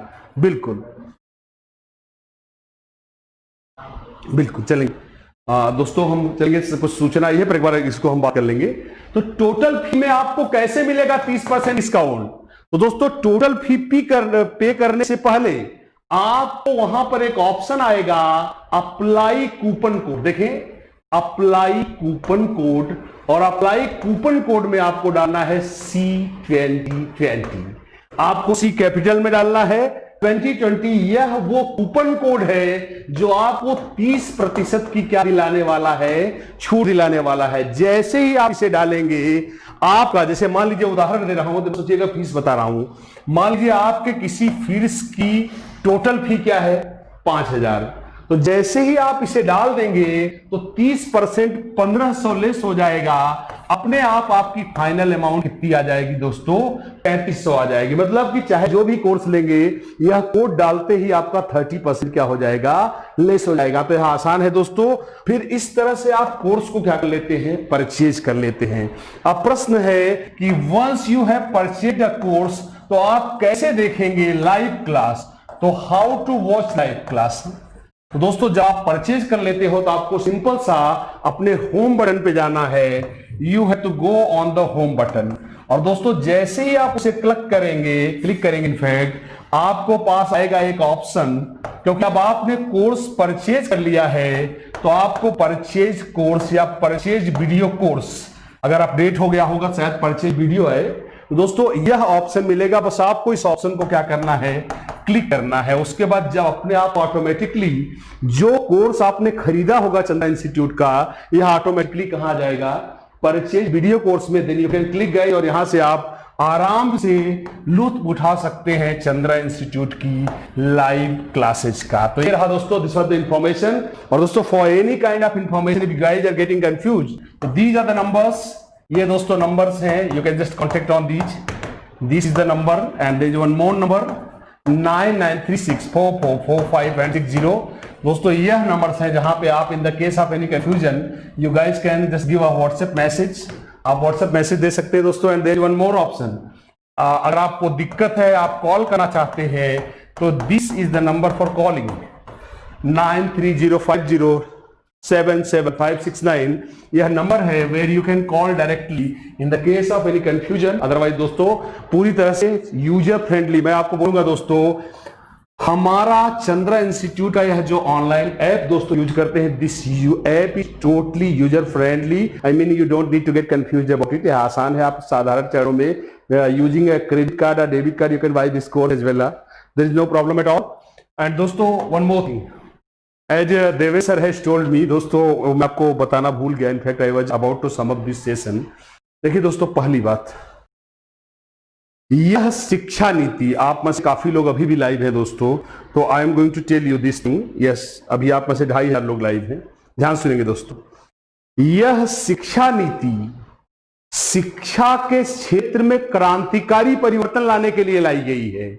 यह किसी बंदे को बाहर करने के लिए नहीं लाई गई है, और इस बात को दोस्तों आपको स्वीकार करना पड़ेगा। देखिए मेरी बात सुनिए दोस्तों, क्या कहा गया है, देखिए थोड़ा बातचीत करूं दोस्तों बहुत डिटेल में, अभी तो पूरी रात ही निकल जाएगी पढ़ाते पढ़ाते। बाद देखिए एक पॉइंट कहा गया है, आपने साइकोलॉजी मेरे साथ पढ़ी है दोस्तों, मैंने आपको क्या बोला था कि बच्चे का मस्तिष्क सिर्फ शैशवावस्था में 85 से 90% हो जाता है, विकसित हो जाता है। तो क्या कहती है हमारी न्यू एजुकेशन पॉलिसी 2020? वो कहती है जब भैया केवल 6 वर्ष से पहले ही 85 से 90% विकसित हो जाता है, तो क्यों ना ऐसी शिक्षा की व्यवस्था की जाए जो 6 वर्ष से पहले दी जाती हो। इसलिए दोस्तों क्या बात की गई है? ECCE, क्या? प्रारंभिक बाल देखरेख एवं शिक्षा, early childhood care and education.